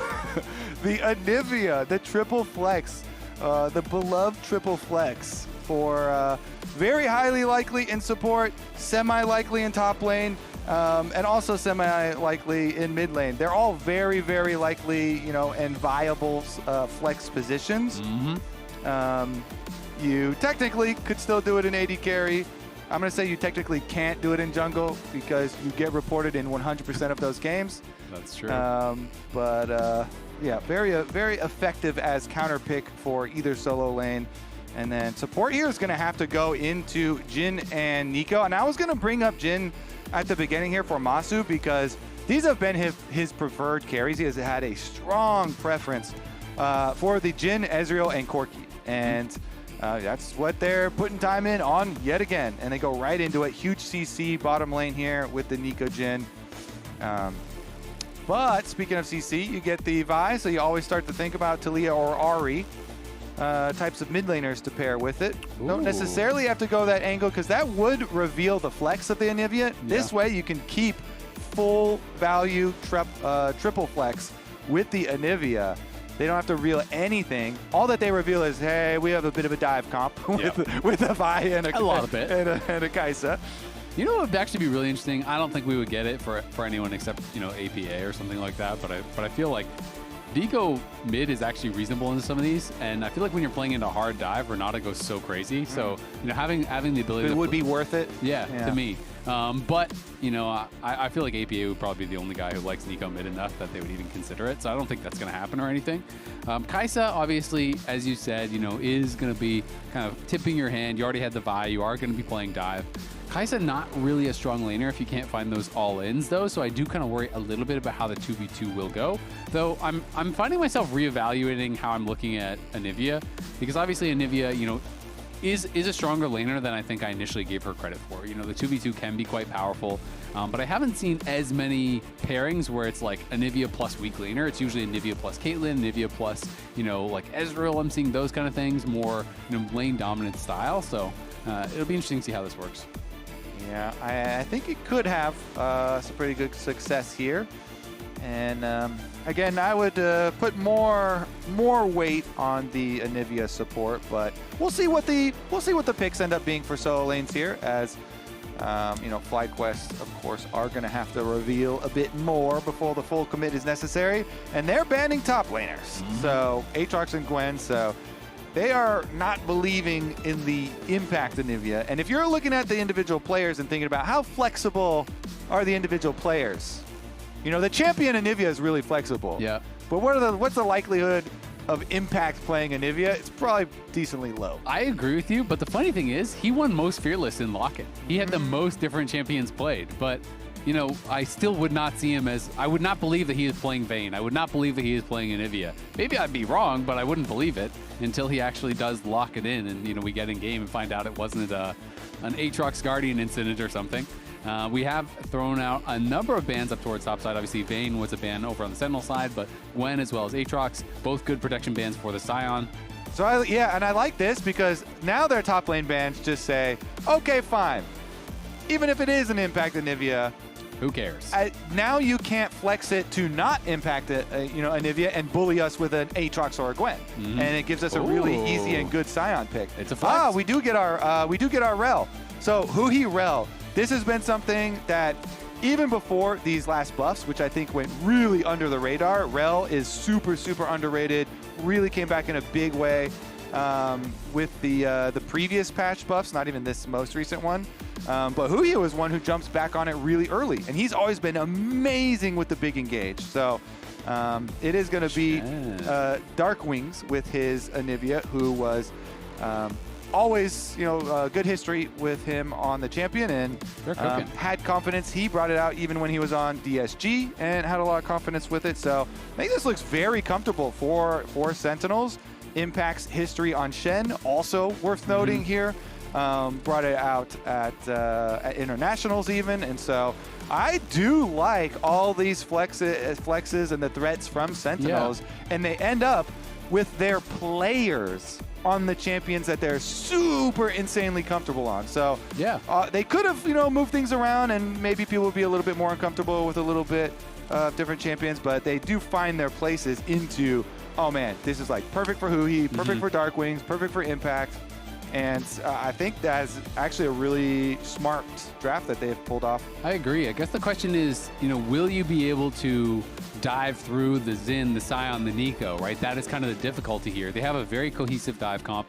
Anivia is the one piece that's a little bit kind of like out of left field, but obviously you can set up engages by just walling someone off, you know, looking for it in that way. Shen is a great matchup into Scion, though. It is actually really annoying for Scion. You win out in these scraps. As long as you're pulling the Keyblade through the Scion constantly, you can actually break the Soul Furnace shield before you can pop it almost every time. You can taunt to cancel his Decimating Smash. It is a very nice matchup, and I'm a big fan of Shen in general. So So I think that is really cool, and you can obviously, you know, be using the Stand United on the Vi or the Kaisar, whoever, as they're diving in.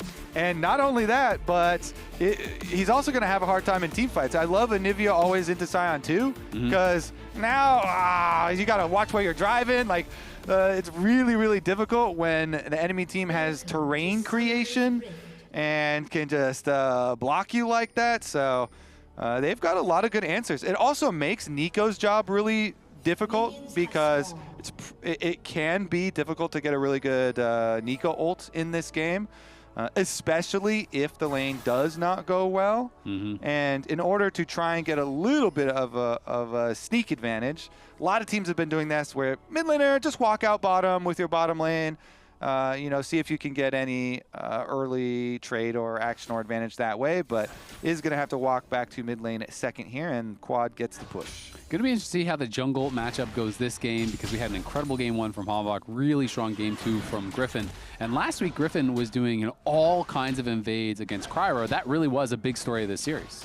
It certainly was. I mean, we talked about it in the first game where we had a similar situation as bottom lane gets very competitive there too. But yeah, as you see on the screen, just walked into Rappers and he was confident going 50-50 smites here. And he won like 3 in a row, and then his smite was upgraded first too because he was winning these smites on his invades early and completely snowballed and you know, punished the Skarner very heavily. So Griffin has had some games that have looked really, really good, super snowball, super stomps, and also, you know, sometimes at the hands of either Blabber or Inspired especially, been on the receiving end or of some very big jungle snowball games and invades. And this time around, he's on Xin into the Vi, which is super good for you early on, and you can force some skirmishes, you can force towards some nice objectives, especially if you've got pushing lanes like the bottom lane that we're seeing. And both junglers for the 3rd game in a row all pathing towards those bottom lanes. So we very well might actually see that. So Xin always has a super nice time in the early duels there. Man, Rahel is just really struggling to get any of this farm. I mean, the wave is pushed in, but they're actually harassing him as he's trying to pick up the CS quite a bit here. So still going to be able to maintain a full wave advantage down on that bot side with the minions now equalized. So that is pretty significant here early on. Rahel has also used his potion. You know, they used the heal on Huhi as well. He does have his cleanse, but you know, that's not going to be that helpful in those potential 2v2s. So we'll see if they can start to stabilize a little bit as they get some more levels. Impact did lose the push early on. Obviously, one of the big weaknesses of Shen, and a lot of times when I talk to pro players and I ask about, oh, Shen's really strong right now in solo queue, you know, you guys consider, they always reference the wave clear is too weak. And we are going to see this connected on, and it's going to be the Vi going down pretty much for free. Walked in, claims the scuttle, but just kind of stood there and took it. That is a very dangerous crab to go for when your bottom lane is getting pushed in like that. And your mid lane. And your mid lane as well, and your losing jungle matchup. Vi versus the Xin. And he wants to stick around and make sure he gets this smite correct, which allows Cryogen to get a really good snare. And so props to Cryogen on the Nico, already getting the Nico value. So he snared him off the crab, and it's tale as old as time. I mean, that was good CC. Jungler death for a crab. Maybe he thought, hey, it's worth using my flash for this. I'll just smite it and then I'll flash over the wall. But he gets rooted, then deadly flourish, then scatter, knock up. Like, you know, all this stuff is coming through. I don't even know if the flash scatter connected before he died, but all the other CC was there.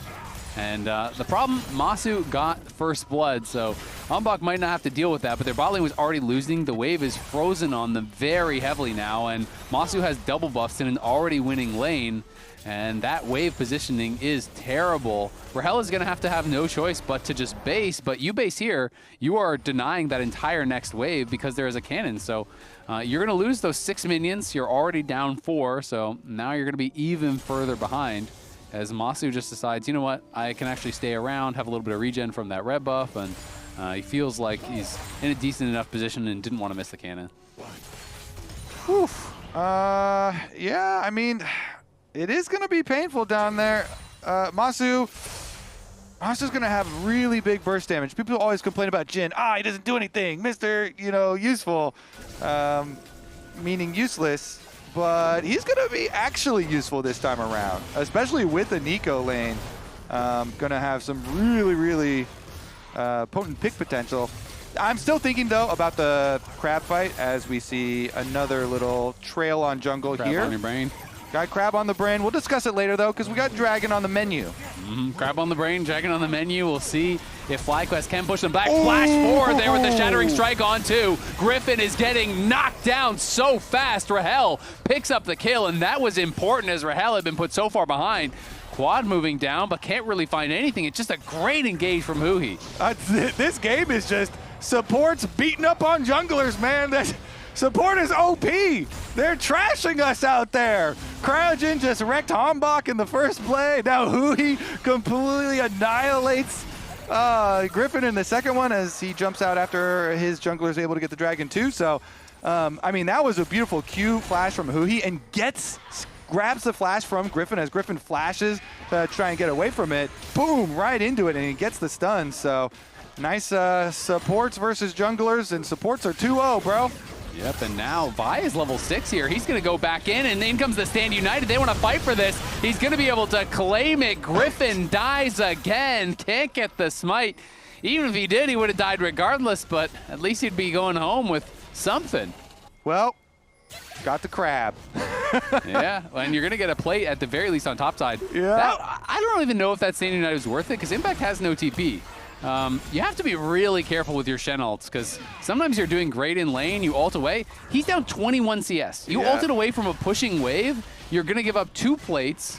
You're going to be down a lot. He got the kill, or he would be mega down. So this wave at the very least is a cannon wave. Okay, he loses the cannon, but because it's a cannon wave and that took so many turret shots, you know, at least gets back for these. But 400 gold down off of an ult you got to kill for. Yeah, it's still very, very painful. It's a huge resource investment because the cooldown, like you're saying, cooldown's insanely long early on here for the Shen, but you know, it's worth throwing a lot at these crab fights because the crab fights have a lot of mental that go with them as well.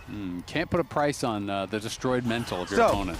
Oh, there we flash forward. They're going to fully send it. The stun is there to follow it up. Quad is in trouble. He will burn down, but not before he gets one back. That is double flash and all committed for a 1-for-1. Not bad from Quad. Yeah, and yeah, Hombach full sent it here. You have to think that he knew. He was like, okay, yeah, this guy has flash, but it's all good. I'll just die for it. And he's like, I'm gonna full commit and die for this fight anyway. It'll be worth us like denying some minions and stuff, and trading flashes. But it does go down, and yeah, gives they do get at least the counter kill. Of course, the assisted kill always extra there too, plus the minions, plus the tower plate. So I think I would have agreed if it was just the Vi flash, but Darkwing's had to flash to follow up with the stun. Yeah, so with the Anivia flashing too, that makes it a lot more tough. And Impact getting aggressive, missed the pull through on that second Q, and doesn't want to commit to it just yet. Griffin is in the area, so if he overchases, he could be in trouble, but is able to deny this cannon, I think, at the very least. So that should be annoying for Gakkos. All right, now that we have some time, I'd like to bring you back to the first crab fight and the theory behind it. Get this crab off your brain. The reason that Hombach was not scared of the roam for bot lane up is that he literally did think that Nico was Jhin, and he was because he was wearing Masa's skin. Yeah. He was wearing Masa's skin. However, you should probably have seen that Nico left the lane first and is probably going to be the first one up there. But that's what I have to think, because that's why he was like, oh, I can finish the crab and then I get away, because Jhin would have to auto or grenade me first and then deadly first. So that, that's the only real threat there. But because it was actually the Nico wearing the Jhin skin, he was able to hit him with the quick root. I think that I can believe it. I think it's usually people don't but don't usually get tricked, but it happens from time to time. Maybe. I mean, I could believe it's something like that, or I think it's that, or he just thought, I'll be able to steal this and then flash out over the wall. Because he was hugging the wall, right? But then he just got CC chained full, so maybe just either way, obviously a miscalculation and a pretty big oopsie. The 2v2 going well again here for Masu and Cryogen, up 500 gold. If Rahel hadn't picked up that kill off of the engage, he would be way out of it. So Sentinels is up that 1 kill, but still down about 1,000 gold as the lane's going way better here for FlyQuest. Yep. Hex optics completed. Masu feeling good. I like that so much more than the Ghostblade Rush, by the way. I know sometimes Jhin players feel like they need it for that move speed, but going to open up the curtain call here as they are full sending out a Dark Wings. That is that missing flash. They're even going to pop the Pop Blossom to try to knock him down here. Will be able to finish him off as out goes Gakos. He is just ulting through to the enemy base where he could probably look for a recall here. I think he has time. Yeah, should be able to do it right through the minions. ViQ, he doesn't have flash and doesn't want to go, you know, use ulti or anything. Couldn't get there in time, so nice escape from Gakos. But man, the timing on the bot lane reset. So what happened here is bot lane kind of pressure is leaking. They get their reset for CrowdGen and Masu, and they run straight up through mid lane, right into the range for the Deadly Flourish, into the ultimate, pops him, and then you get Nico follow-up. Hate when I have a leaky bot lane.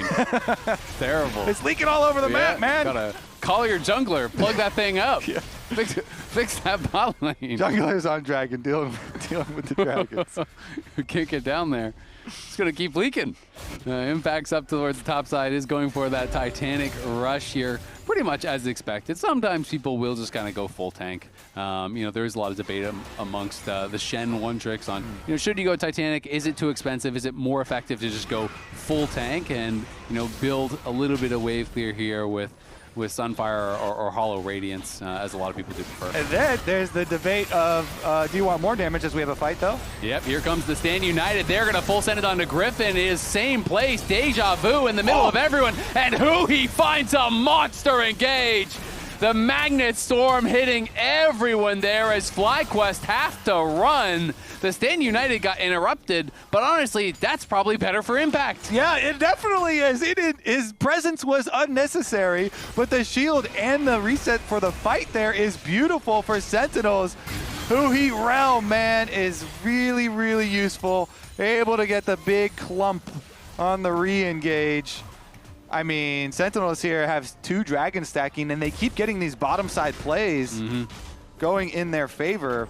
And look at all the CDR that he has already. You know, rush the Lucidity boots, grab the Kindle gem. So he's got the early CDR, and back to back, his flashes have been fantastic. But Griffin is just kind of on these solo missions, right? And sometimes, you know, he's able to get these leads and really create massive advantages because he goes for these kind of aggressive plays. But this is a couple times now that he has been punished.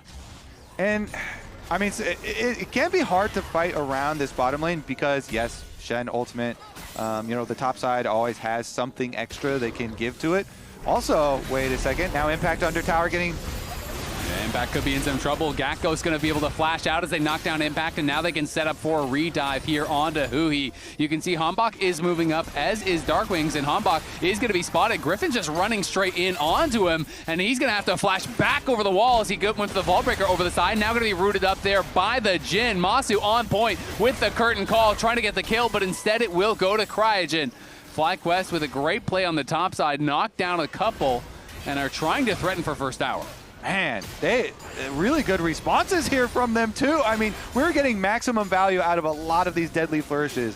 The range here from Masu really coming in clutch, following up on so many plays. The mid lane play where Quad hit the stun, bot side play where CrowdGen hits the snare. Top side here, they're going to get the tower as well, and that is first tower bonus gold for FlyQuest, pushing the lead to 2.3K, despite the dragon stacking coming from Sentinels. Yeah, that is a big gold lead for them. And as you said, Sentinels, their advantage really is just the dragon stacking. So we'll see if they can try to maintain control over their push towards Soul, if they're going to have to start giving it up.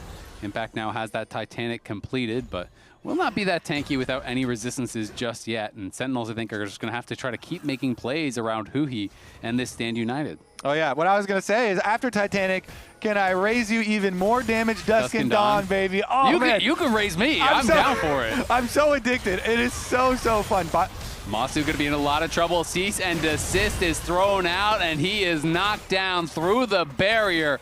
No chance to survive there. Didn't have the flash, and Rahel has just been picking up a lot of these kills left, right, and center off of his teammates' great engages. Yeah, follow-up here, really good. Kai'Sa ultimate.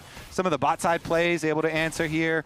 If you give too much money, wait a second, he does get hit with the stun. Can he get fully outplayed with the R button? Not quite yet. about a 90% of the outplay there as Quad getting pretty strong. He's not on Ludens though, did go for that Blackfire Torch. And yeah, he's only at 70 splinters now, so he doesn't have his 100 upgrade for the execute, or that would be full outplay.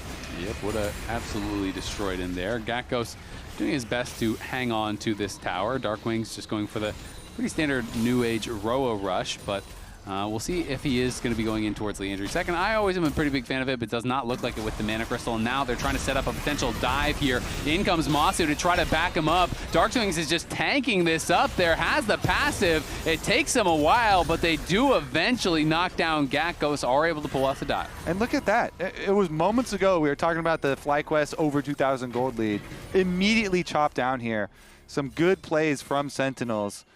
And they still have a Shen ult they could try and use to save for help.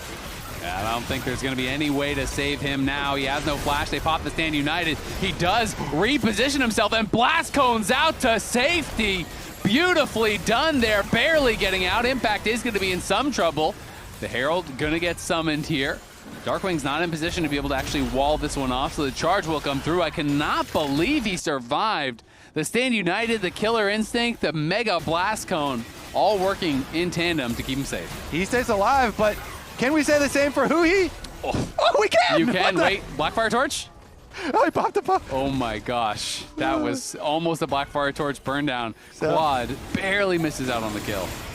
No way! Impact stole it! Oh my god. Yo, Titanic, baby! Oh my god. Hit him with the burst! Did Griffin... Wait, Griffin had no smite. Yeah, no smite charge. Did he use smite, I guess, in the fight? Oh. I'll go investigate. That is an unfortunate series of events, let's say that, for FlyQuest. They barely miss out on 2 kills. Now they're looking for another potential redive, but Cryogen is here to defend. Impact will be able to sidestep the route. Yeah, they barely miss out on 2 kills back-to-back, including one of a bounty, and then you lose the dragon to a Shen. Ouch. All right, So- Kobe's reviewing. So far, my investigation is revealing that he did smite enemy raptors when he stole them. Okay. And I think that's the only charge. Yeah, he just didn't have it. That's it. But he did get those raptors. He did get the raptors. He did lose the dragon. The opponents are on soul point, but he got the raptors. And Impact, I'm sure, was laughing Yeah.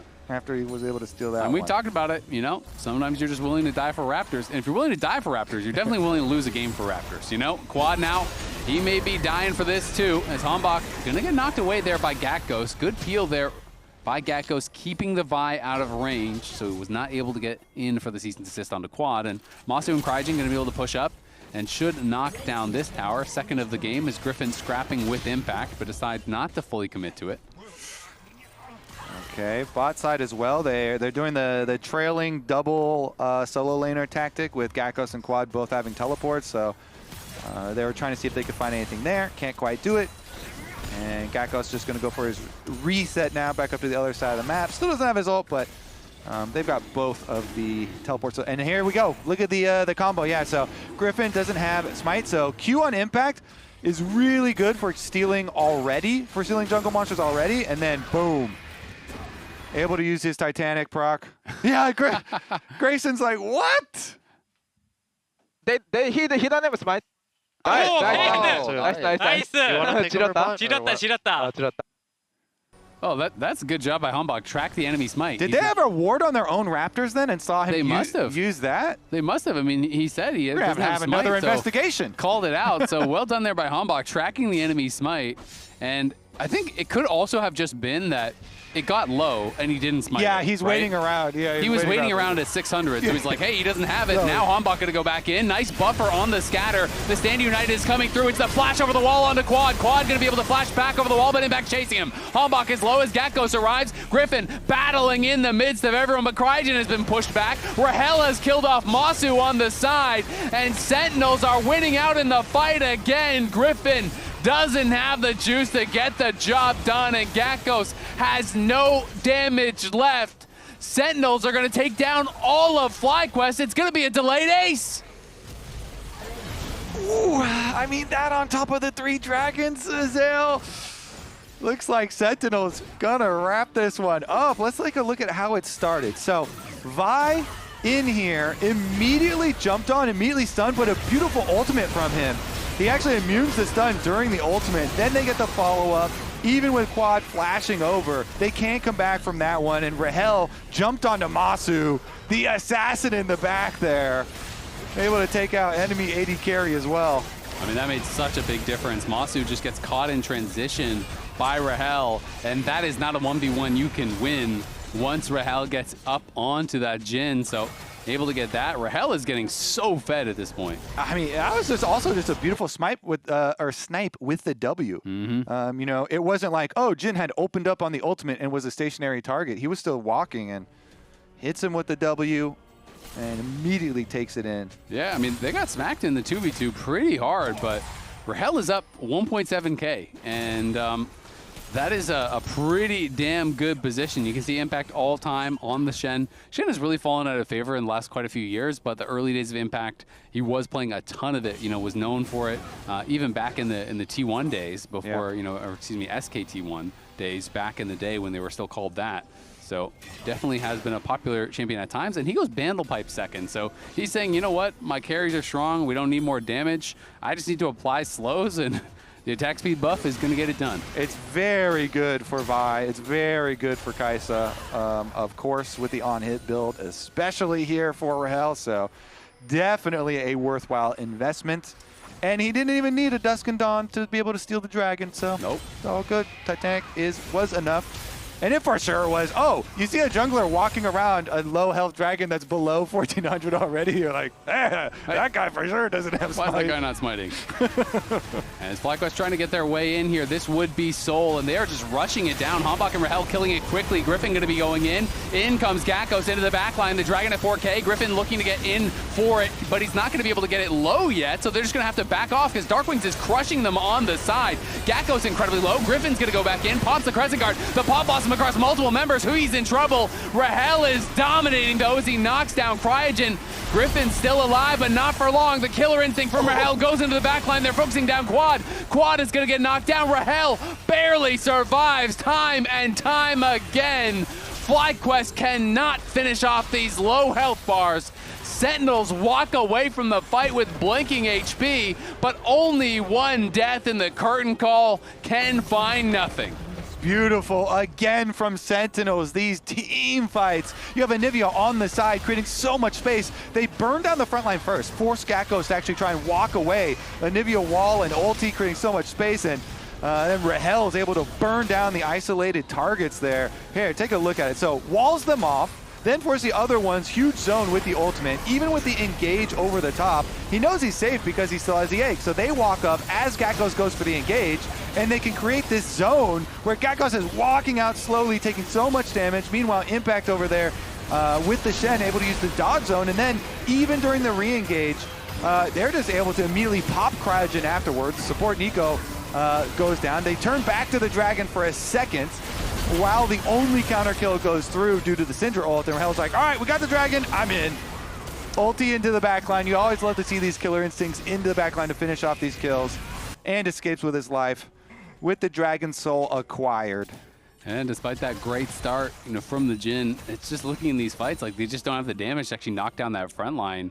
The Syndra and the Jhin really struggling to deal at all with the Shen, and I mean, I hate to kind of beat it out of the horse, but I just don't understand Protobelt in a lot of these games. I just feel like it's not really getting that much. Yeah, you have the move, but I just feel like that little dash is not worth the amount of sacrifice you have in damage. He has no spell pen, and it feels like they can't kill frontline. If you only have 4 shots on Jhin, and Shen can block some of them, yep, then it is Omega already hard to get through that. And we saw how much work, you know, the Anivia is kind of just like burning down the opposing front line, and they're working through it a lot easier.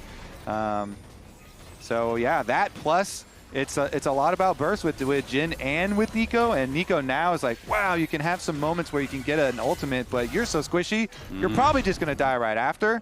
And if you guys aren't going to be able to burst the enemy, which you're certainly not going to with Chemtech Soul as well on top of it, and already was going to be a difficult task, then seems like Sentinels have a very easy route to try and finish out this game. With Baron and the Dragon Soul, just push all 3 lanes here. You've got a Shen ultimate ready. It doesn't matter. that you know they have the opportunity to try and go for like a Scion ult engage, you know, and try and go bursty on somebody, Scion ult and Nico or something like that, because your response time is very short, no matter what lane people are coming from, and you're very durable, so you can create a lot of time. Yeah, I mean, the Quad just can't deal with him. He doesn't have the damage. Quad was basically going just trying to wave clear against that Shen. Gekko's being able to hold this top side pretty effectively, but Sentinels have battled back again. You know, they get themselves into these deficits, but they're really playing well from a deficit. You know, they were down, what, 2.5K around, I don't know, 13, 15 minutes, something like that. And they are in full control about 10 minutes later, looking like the game is going to end soon for them. Nice, nice long team fights from Sentinels, and very important Dragon take too. The steal from Impact ends up being critical here. So props all around to the entire team, and we get to play our game of, who deserves the player of the game the most? Now, I know a lot of people are going to say Rahel, because of the Kai'Sa, getting a lot of kills. And I think that would be valid. But there's a lot of other good options too. I mean, he had some very nice Rel engages. I think this time around I am, you know, leaning towards the Rahel crowd. Even though the previous one I went for Huhi, but definitely liked it. All right, here we go with the attempt for the side lane play. And this is one of those attempts where you're just like, but we got to try something, guys. And so, yeah. I mean, you can say, ha, you didn't get it, but Yeah, I mean, even if Griffin caught up, are they really going to kill him? I mean, they're down, you know, even your top laner is down 3 levels, and Hambach going to be pushing in here. But like you say, you got to try something, or it is just going to be a slow bleed. And this game definitely looking like it is going in that direction. May I offer up an Impact consideration as well? You know, Impact did lose the early lane 1v1, but he stole the Dragon. He made nonstop, you know, Stand United plays down towards the bot side. I think he's played pretty darn well, and he's frontlining effectively. It's always nice to see Impact back in form. You know, timing that parry really well in the 5v5s on the 4-shot from Masu, and he's playing it out well. It's a lot of good options, I feel like, this game for Sentinels. Definitely agree. Darkwing, good zone control, good Nivea play so far. Let's see how they finish though. And honestly, only 30 seconds on the Elder Dragon. That might be the angle, because their defensive siege is okay. With the Nivea, you can always wave clear. But their offensive siege and hitting the towers is very slow for Sentinels. So it might be a Elder Dragon angle for them. Yeah, it definitely could be. I mean, it's all about the hard engage, right? When you are playing with a Kai'Sa, it's so dangerous to walk up and just try to hit that thing. Remember, after the broadcast, head on over to the Cloud9 YouTube and Twitch channels for the scene. Oh, we're going to find an engage. Pop Blossom coming through. Rahel is going to go in, but Rahel maybe went too far. He goes into the stasis. He could be in a lot of trouble here. Flashing out to safety for now, though. Impact getting low. The curtains are going to get called. Rahel is going to get knocked down. He has been finally killed off. Gekko's flashes out. Crygen is incredibly low. It will just be the trade of kills, but FlyQuest finally getting one back. Rahel in an arm guard. He really wanted to use it and make a super cool play, but he invests so much getting so deep in there and has to flash out afterwards, doesn't get damage off, and that is the biggest advantage that they have. Regardless of that though, regardless of it, they still have control of the Dragon setup. They're still gonna go for that Elder Dragon. Now, it is no smite FlyQuest on the approach. Griffin, 10 seconds on his death timer. He would also have to walk all the way from base. So, FlyQuest, they're trying to push him off anyway. They want to go for the fight and make sure that during the time where they have no jungler, at least Sentinels don't take the Elder Dragon, and Sentinels will respect the move. Big from Rahel, though. He had enough gold for the Zonias. So he uses the Seekers, but now he has it up and ready to go once again here. FlyQuest will knock down a tower on the bot side, claim that bounty, and Gekko does pull the Elder.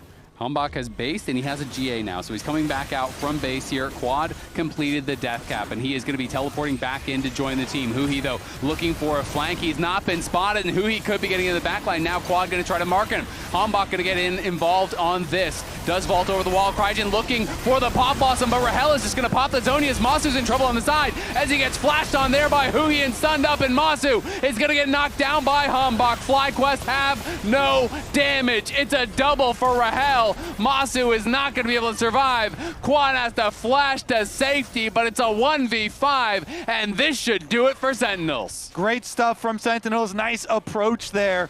This time around, Rahel knows, all right, just the Nico and the Scion on my side, there's not a lot of damage there. I can definitely go for the full engage, uses the upgraded Zhonyas, and Sentinels cleanly are going to end out this game. Going to be able to march it down here and finish it off. Sentinels going to get their first series win of the split here, move themselves to 1-2. People were favoring FlyQuest in this one. We'll see if FlyQuest can hold on. Their respawns are coming through here very shortly, but Rahel is just focusing down the towers. Masu is back up. Quad is still here. There's a lot of low health bars. The curtains are going to get called, and there's going to be the GA popped already. Darkwings is running for the hills. Cryogen trying to catch back up. Hombok going to turn and fight and might just kill Cryogen. Can't quite do it. The Elder and the Baron are both alive, and the Jungler is dead. They could try to rush out here and get more. Griffin is going to look, and look at the devastation on the face of Golden Glue. He knows this is a problem. How much can FlyQuest get, though? And remember, their Nexus is very exposed. I always like Elder because then Elder, you can, like, for sure go get the Baron afterwards. Wait, Rahel is Rahel by himself up there? Is he soloing the Baron? Oh, Shen on him, Shen on him. Okay, so they can take the Baron with the Shen shield up there to Rahel. So it's going to be a trade. And you do, again, you're still going to want the Elder for the combat power. But at least for Sentinel's sake, they're able to trade. Rahel goes up there, plenty of damage. And so Sentinels at least are going to be able to salvage it there. I would still like to retract my previous statement of the clean part, though, for the end for Sentinels. That's fair. Redacted. Yeah, exactly. You know, we can scrub that out. But FlyQuest, hold on. I do think, you know, yes, the Elder is more powerful, but Sentinels can just delay with the Baron. You've got Anivia, you've got Baron, you don't need to fight. There's nothing else on the map for them to take, so it was really important that Sentinels did get the Baron from that spot. Of course, FlyQuest do survive and will be looking to try to hard force a fight. Let's see if they can find anything, because the fights are going to be heavily in their favor. And now with this additional power that they have, and they are going to be pushing it up, but yeah, this is all Sentinels really has to do. Just Baron empower these minions, clear out the waves, and just refuse to interact for the next minute and 30 seconds. Yeah, and now you're starting to get a lot of the extra AP for Rahel too, so the W's are going to be super annoying. Ouch. Those things keep landing too, so he just gets more and more. All right. FlyQuest, though, maybe going to try to force here. Gakkos moving forward is going to get walled off. They're knocking down the tower. Hombok is on the side. Sentinels intelligently just back it up, but Gakkos is going to try to just force it down. They know this might be their only chance to try to make something happen. Impact on the side is going to get jumped on, knocked up, scattered. Impact has to shadow dash back over the wall. Will stay safe. Next wave coming in now for FlyQuest. They are really trying to force here. Wave clear from Anivia is very difficult to deal with, and the walls, just the wall spam, wave clear. Look how much damage the tower has taken. Almost none. There, like, put a tiny scratch on that thing. Anivia wave clear is already, you know, famous worldwide, has been for decades. But also with a Baron buff, yeah, pretty hard to make any inroads into the Sentinels' territory there. So they are able to stall off during the Elder Dragon buff. But again, it's another negative Baron power play because of it. The third item, Sunfire, is seeming super random from Gakkos. I'm not going to lie. We already have Titanic, but maybe that's all he can compete. Masu does have his Infinity Edge, so now Jhin starts to actually become real. People make fun of Jhin early game, you know, mid game. Yeah, I do think the damage is quite low, but this champion does scale really, really effectively. He has a pot in his inventory. He has the Infinity Edge. You do get to a point where your burst is real, so we'll see if FlyQuest can make anything happen. The Baron buff is about to expire here. 20 seconds. Impact pushing heavily on the bot lane. And FlyQuest not sure if they want to go for it. Impact just taunts the safety and will stay safe. They can't really siege with Baron that crazy.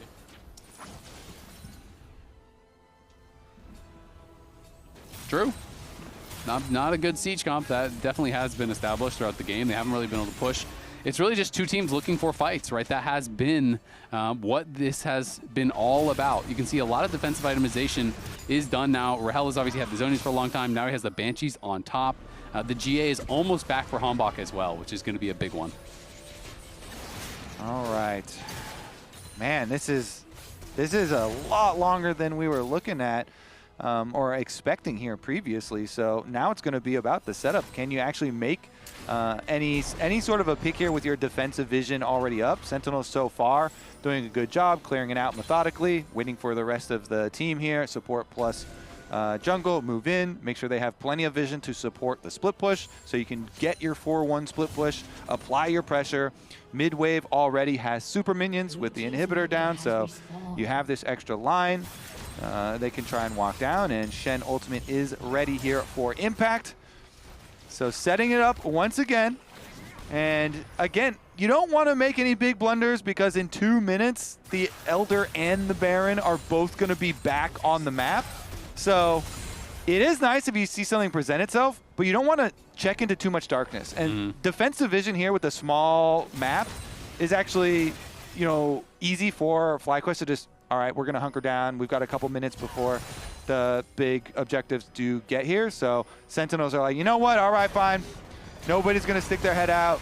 We'll just take the conservative, easy extra advantages of your jungle camps, keep you pinned inside your base so that we know any of the wards that you previously had would have expired, and we have found all of the pink ones already.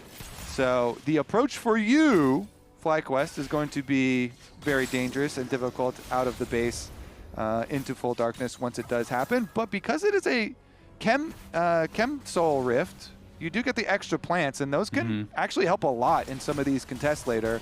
The plentiful Scryer's blooms cover a large area. So maybe that will be the key for them to find the opening.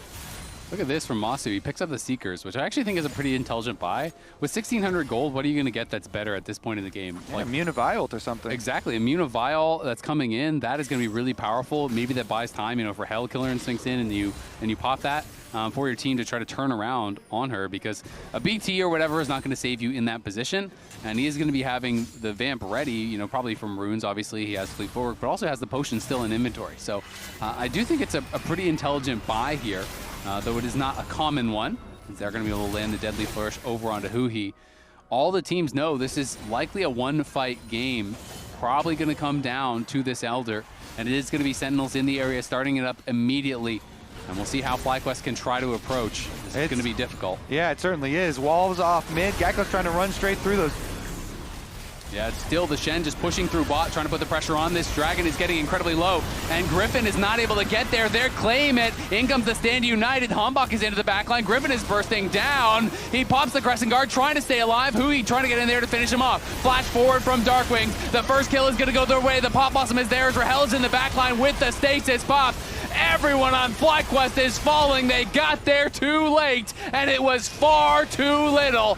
Gakkos will try to buy some time, but they got a wave bot. It doesn't even matter. Sentinels finally will seal the deal with a teleport down to bot lane. They're going to take the series, knock down FlyQuest, and finally claim their first victory of the split with a monster performance from Rahel on the Kai'Sa, looking good in this one. Congratulations to Sentinels. They worked for it, and they get the dub.